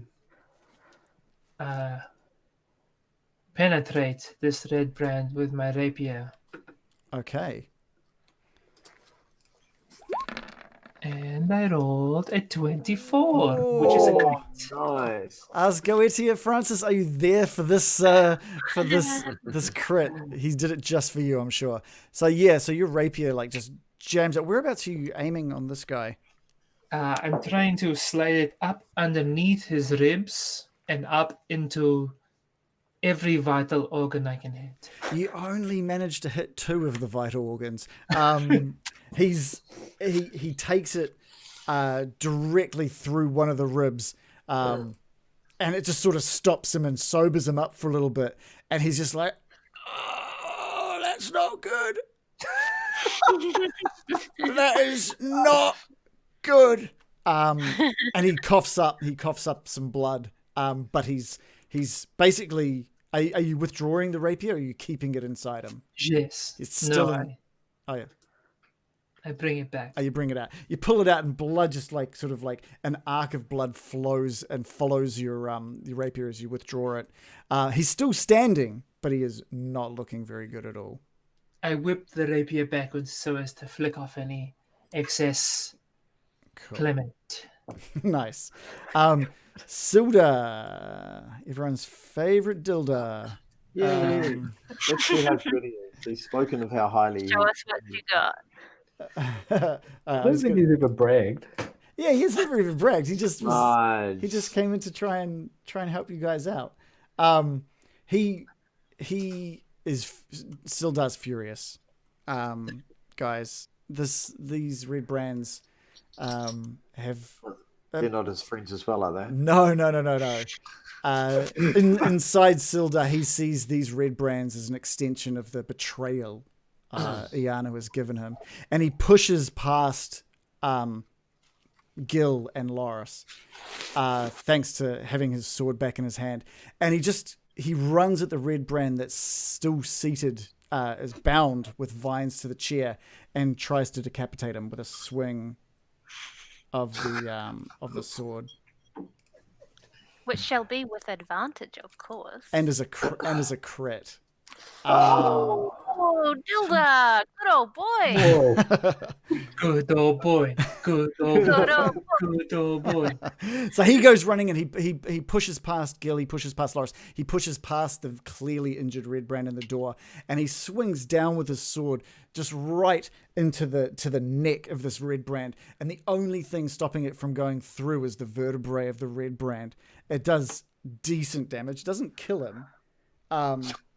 And there's blood just pouring out of this red brand's throat as Sildar goes in for a second shot and takes the head clean off. What? Double shot Dilda.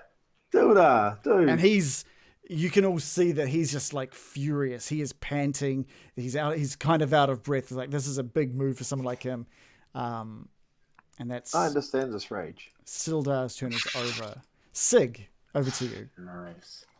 Sig wonders if there's room for him to enter the tavern through the same vector that Sildar used. By all means, yeah.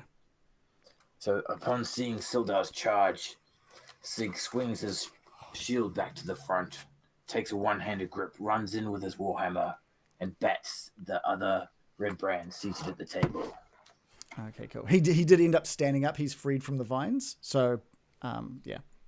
That's a roll, but it won't be with advantage. A 21. 21 is a hit. It sends him it hits him, and the impact pushes him maybe 5 foot away from you, just knocks him, and he's sprawled out onto the ground. He too just lets out an enormous as he hits the ground. Anything else for you there, Sig? Sig will nod at Sildar and call out, "Fine hit." And Sildar doesn't seem to be taking anything in. He's just there's no focus in his eyes at the moment. Baron, back to you. Okay, so there's 2 of them left. There's the one right? standing in the doorway, still bleeding profusely. There is the one that Sig just hammered in across the room, and there's a man, another red brand, which is bound to the bar. Okay, so I'm going to cast Toll the Dead on the one that's by the doorway because he's taken damage. So he has to make a saving throw of 13. Saving for throw. Which one was wisdom. this? Which one was this? Sorry. The one that's taken damage and he's by the door. Oh yeah, cool. He rolled a 13, so he had to get 13, didn't he? So he saved. I think, yeah, I think so. So yeah, he's saved. He's saved against this one. Yeah, I just cough into my hand. Nothing happened. Okay, cool. Back to Loris. You're face to face, basically, with this guy that's bleeding onto the floor in front of you, thanks to the Gil's Thanks rapier. to the accurately placed rapier of Gil. Nice. So yeah, I guess I'm just gonna. What I might do is just grab. Can I? Is grabbing considered an action or a bonus action? I'm just trying to think. What are you trying to do?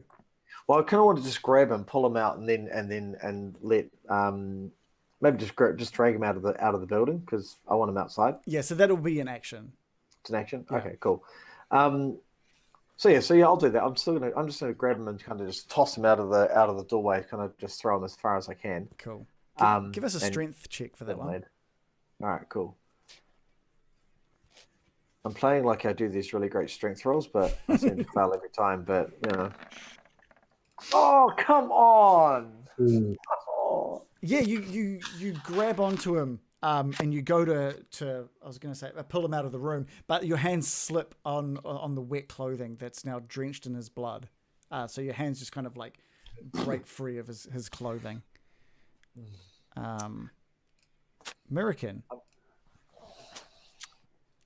Well, I see the guy closest. That's just. What is he? He's just in the doorway, is he? Yeah, he's in the doorway with Loris, basically. And is who's in my line of sight? I don't want to risk hitting anyone if I shoot an arrow. Loris is. Darren would just take the shot. Loris's 7-foot frame is standing in front of this red brand, who stands around 5'11", 5 foot, maybe 6 foot. And to Loris's left is Gil. You can see from your vantage point he's probably got half cover from where you currently are. If you were to roll, throw an arrow or shoot an arrow, Perhaps the ones inside the tavern are fairer game. Well, you can also see through the broken window. There's a lot going on in there. I don't want to loose an arrow into someone else's head. But you'd consider doing it one past my shoulder. I don't want to hit anyone. What you can see from your vantage point in regards to the people within the tavern is you've got a fairly clear shot against the red brand that is bound to the bar. And you've got a clear shot of the one. Oh no, he got knocked prone onto the ground. You can't see him anymore. So it's really just the red brand at the bar, or maybe a half cover shot at the one in the door. I'm not going to risk loosing an arrow into a crowded tavern, especially with that civilian in there. So instead, I'm going to draw up my courage and use my bonus action to activate dual wielding. And just charge at the red brand standing in the doorway bleeding. Okay. And try and hit him with both my dagger and my scimitar. Okay, great. We've by the way, Random Origins has given you advantage on this as well. Ooh. That was nice. close. That was close. He just got it in there. So with Wow, I didn't even need it. I got a 24 and a 17. Nice. So both of those hit. Nice. And with 11 damage. Whereabouts were you aiming? Where with your daggers? How are you trying to take him down? Got to go for the wound the rapier opened up. I want to get in them organ meats. Oh, so you basically come running in with daggers, and you jam them both into that wound in his chest, sort of near the ribs, and you just wrench your hands apart, splitting him right across the torso. And it just opens up, and he's shocked at what's happened, and he just drops to the ground. And he's dead. Wow. He was shocked. He was shocked. I was what? Not shocked shocked. not shocked like he got his exactly what he wanted for his birthday, but shocked as in He knew he was dead. Cool. It is the ruffian's turn. The one at the bar is still stuck to the bar. He's bound to the bar. Bear is coating him, his arm and hand and stuff. The one that got knocked down by Sig clumsily gets to his feet, and he looks up at Sig and he says, "Oh, it's on now, isn't it, mate?" And he unsheathes his short sword and stumbles towards Sig. And what does he do? He swipes out and just meets air in front of Sig. Just slices the air in front of Sig. Are you raising your hand for a reason? Sig would like to use his reaction. Okay, what's your reaction? His Battle Master ability, Riposte. When an enemy misses an attack, Sig blocks it with his hammer, brings back, and just clouts it into his face. Clout away? How do we deal with that? So essentially, I get a free attack. If I hit, I can add my superiority dice. So I just roll to hit and see what happens. It says expend one superior. Okay, so if you got like a certain number of superiority die. So essentially, I make an attack, but I miss. Yeah, you do miss. And So consume the superiority die. all right, so that his blade sort of swipes out. You hook it with the hammer and pull him in close and go to swing up at his face, but it just sort of miss him as it goes past his face, and he's just kind of like and goes in for a second swipe and again meets air in front of you. Is there another superiority dice? Wait, no, okay. Damn, that would have been fun. Okay, Gil, back to you. How many of them are still alive? There is 2 still alive. There's one face to face with Sig who is not looking very good, and there is a guy at the bar just bound with vines, just going, why can't I get out of this? Vines? What are these vines doing here? He doesn't even really know what's going on. He's so drunk. I call out to the one engaged with Sig, and I just say, because there were originally 5, right? That's correct, yeah. What has 10 arms and an IQ of 60? And he looks over towards you. That's his response. That's the best he's got. 5 red brands drinking in the sleeping giant inn. And he does not save. Okay.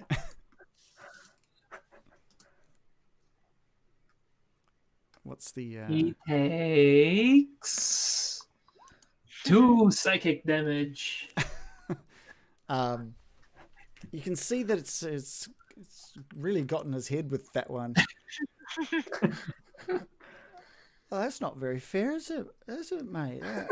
That's kind of nasty, eh? And It's not fair getting someone with your IQ to do math.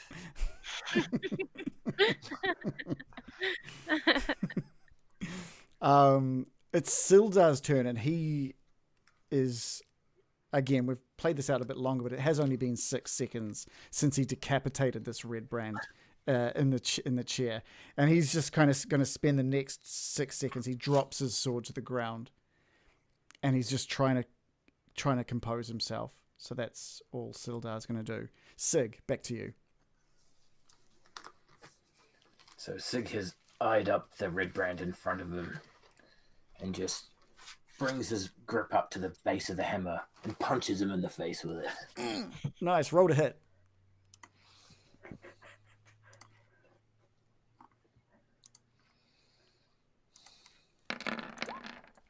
Sig rolls a 21 for 10 bludgeoning damage.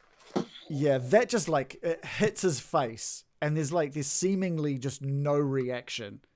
And as you pull it away from him, you just see that the bone in his face has just been crushed inwards, and there's just kind of this bubbling gurgle as he drops to the ground, dead. You're left with just one one red brand bound to the bar.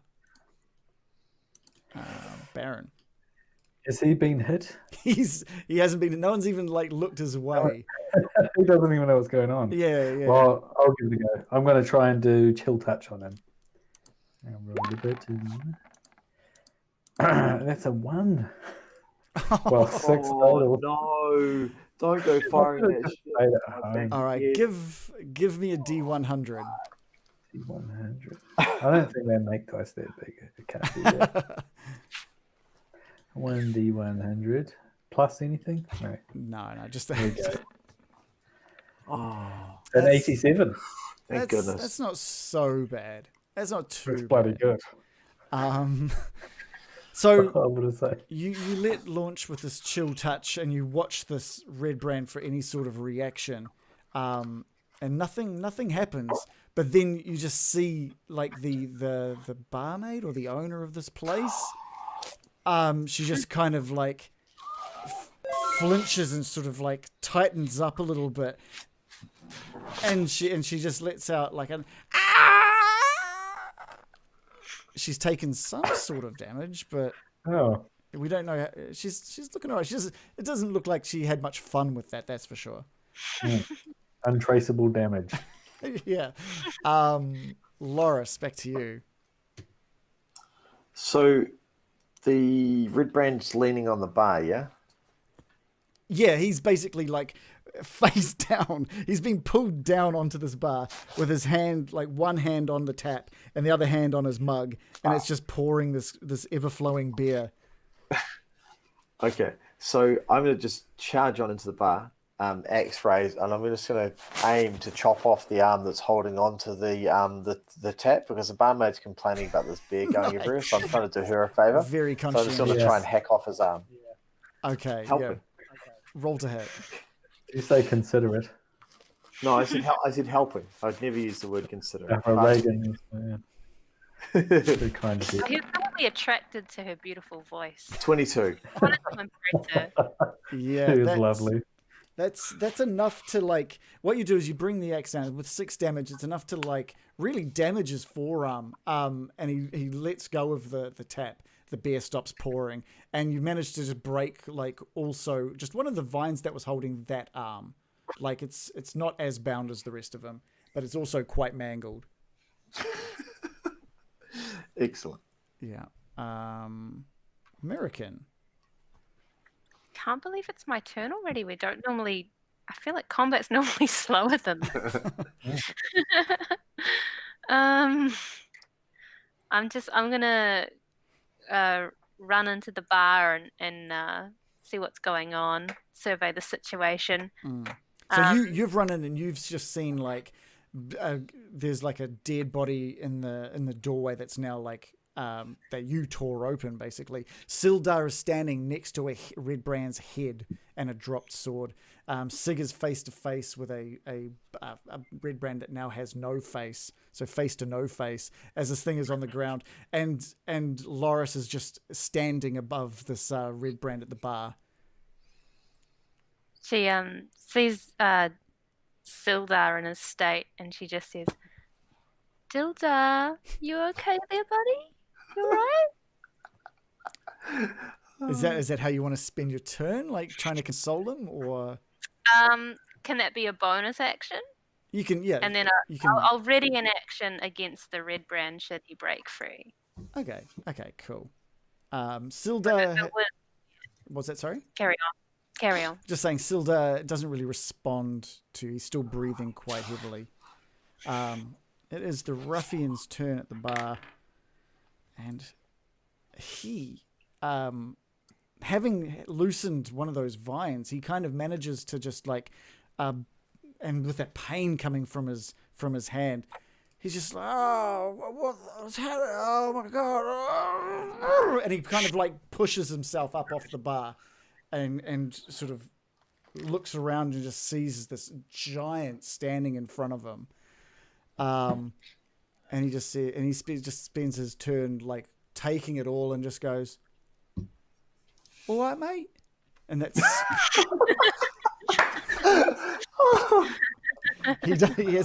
He hasn't put two and two together. So Gil, your turn. How is he looking? Other than a sort of like a cut up arm, he's pretty good. And he's drunk. He looks very drunk. And so what's the situation inside the bar? There's Sig. Loris is in the bar as well? Yeah, Loris is standing basically looking down at this red brand that was originally bound to the bar, but is no longer bound to the bar. And Sildar is also in there. Sildar is standing next to a dead, decapitated red brand who is mainly sitting in the chair at the table. And he's dropped his sword. Standing outside, so I'm just gonna sheath my rapier. I'm just gonna step forward, and as I walk past Sildar, I'm gonna crouch down and pick up his short sword, and I'm just gonna say, "Gather yourself, man. This is not the time." And continue walking. Okay. And can I get a persuasion roll from you? Sure. This is something that I'm good at.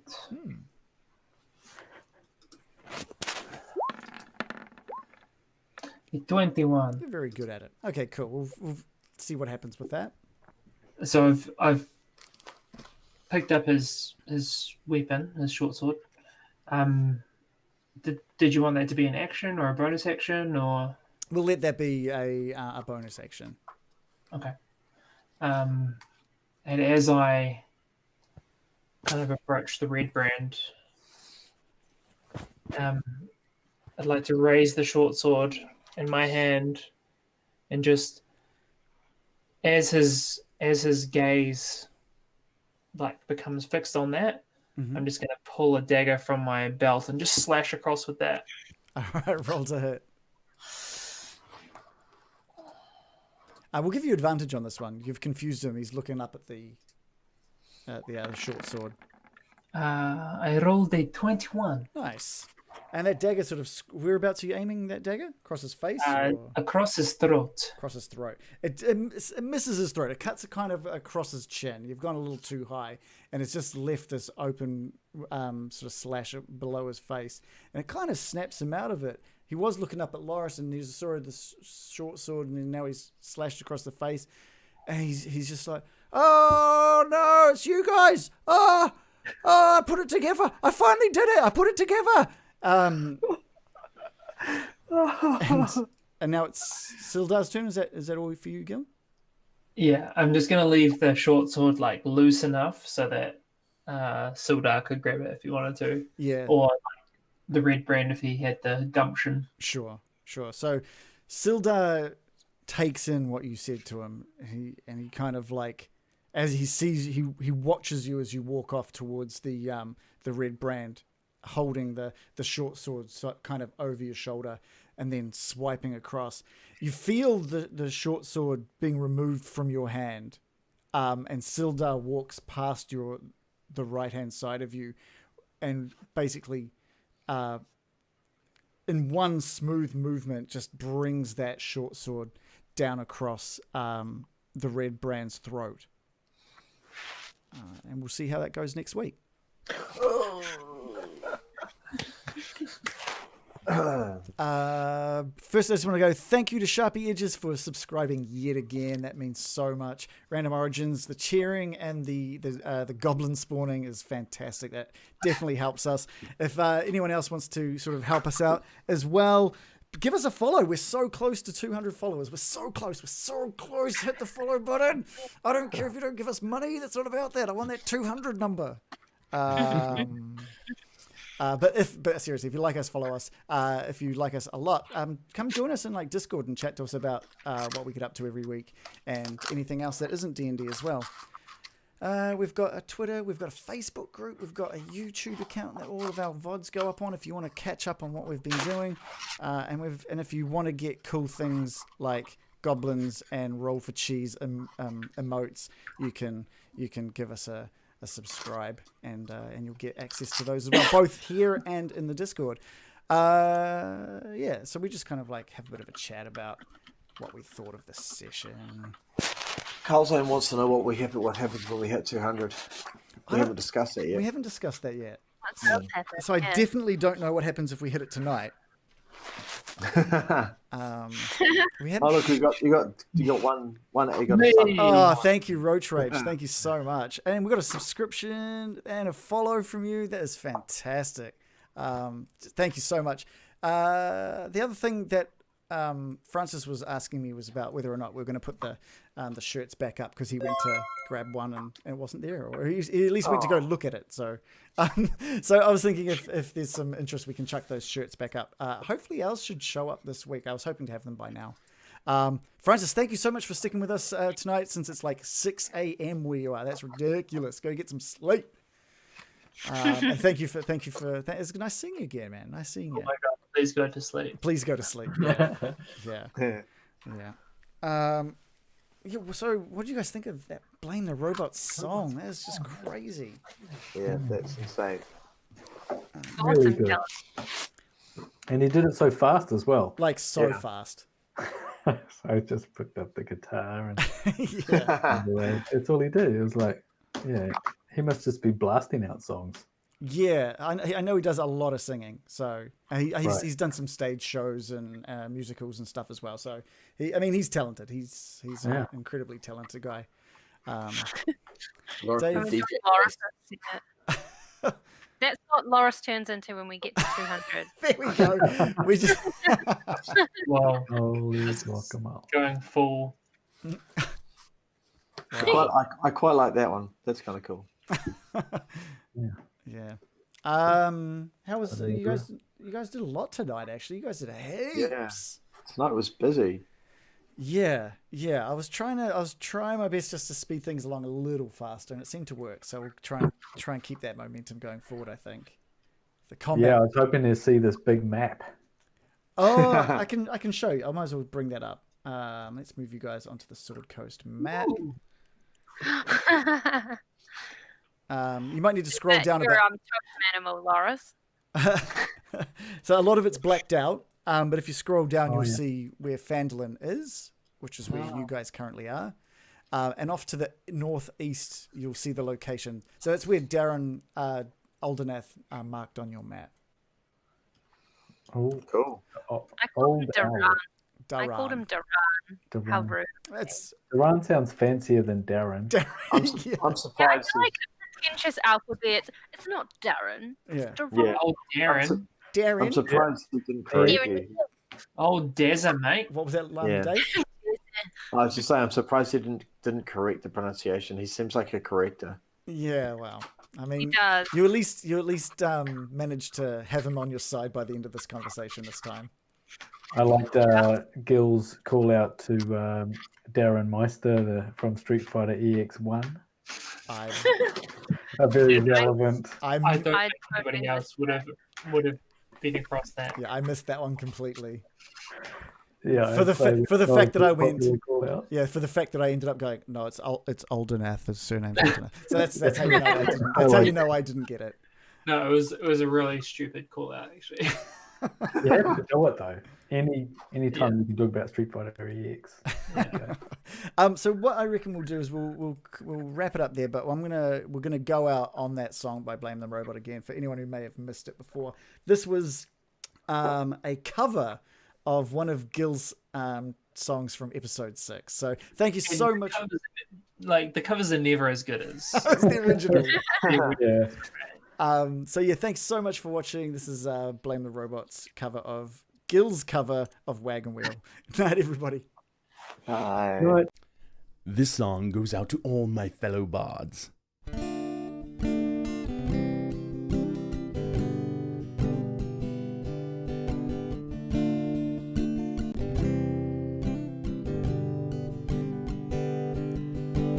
Heading down south to the land of the mines, I'm thumbing my way into North Phandelver, staring up the road and pray to tear I see the lamp lights. I made it down the coast in 17 hours, killing me a bouquet of bugbear flowers. And I'm hoping for Rayleigh I can meet my lady tonight. Please let me meet my lady tonight.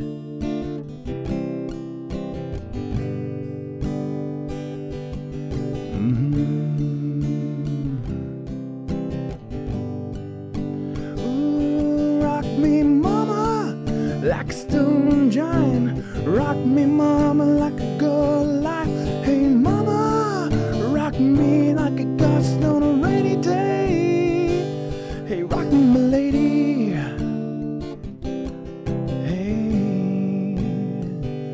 Hey, rock me, my lady.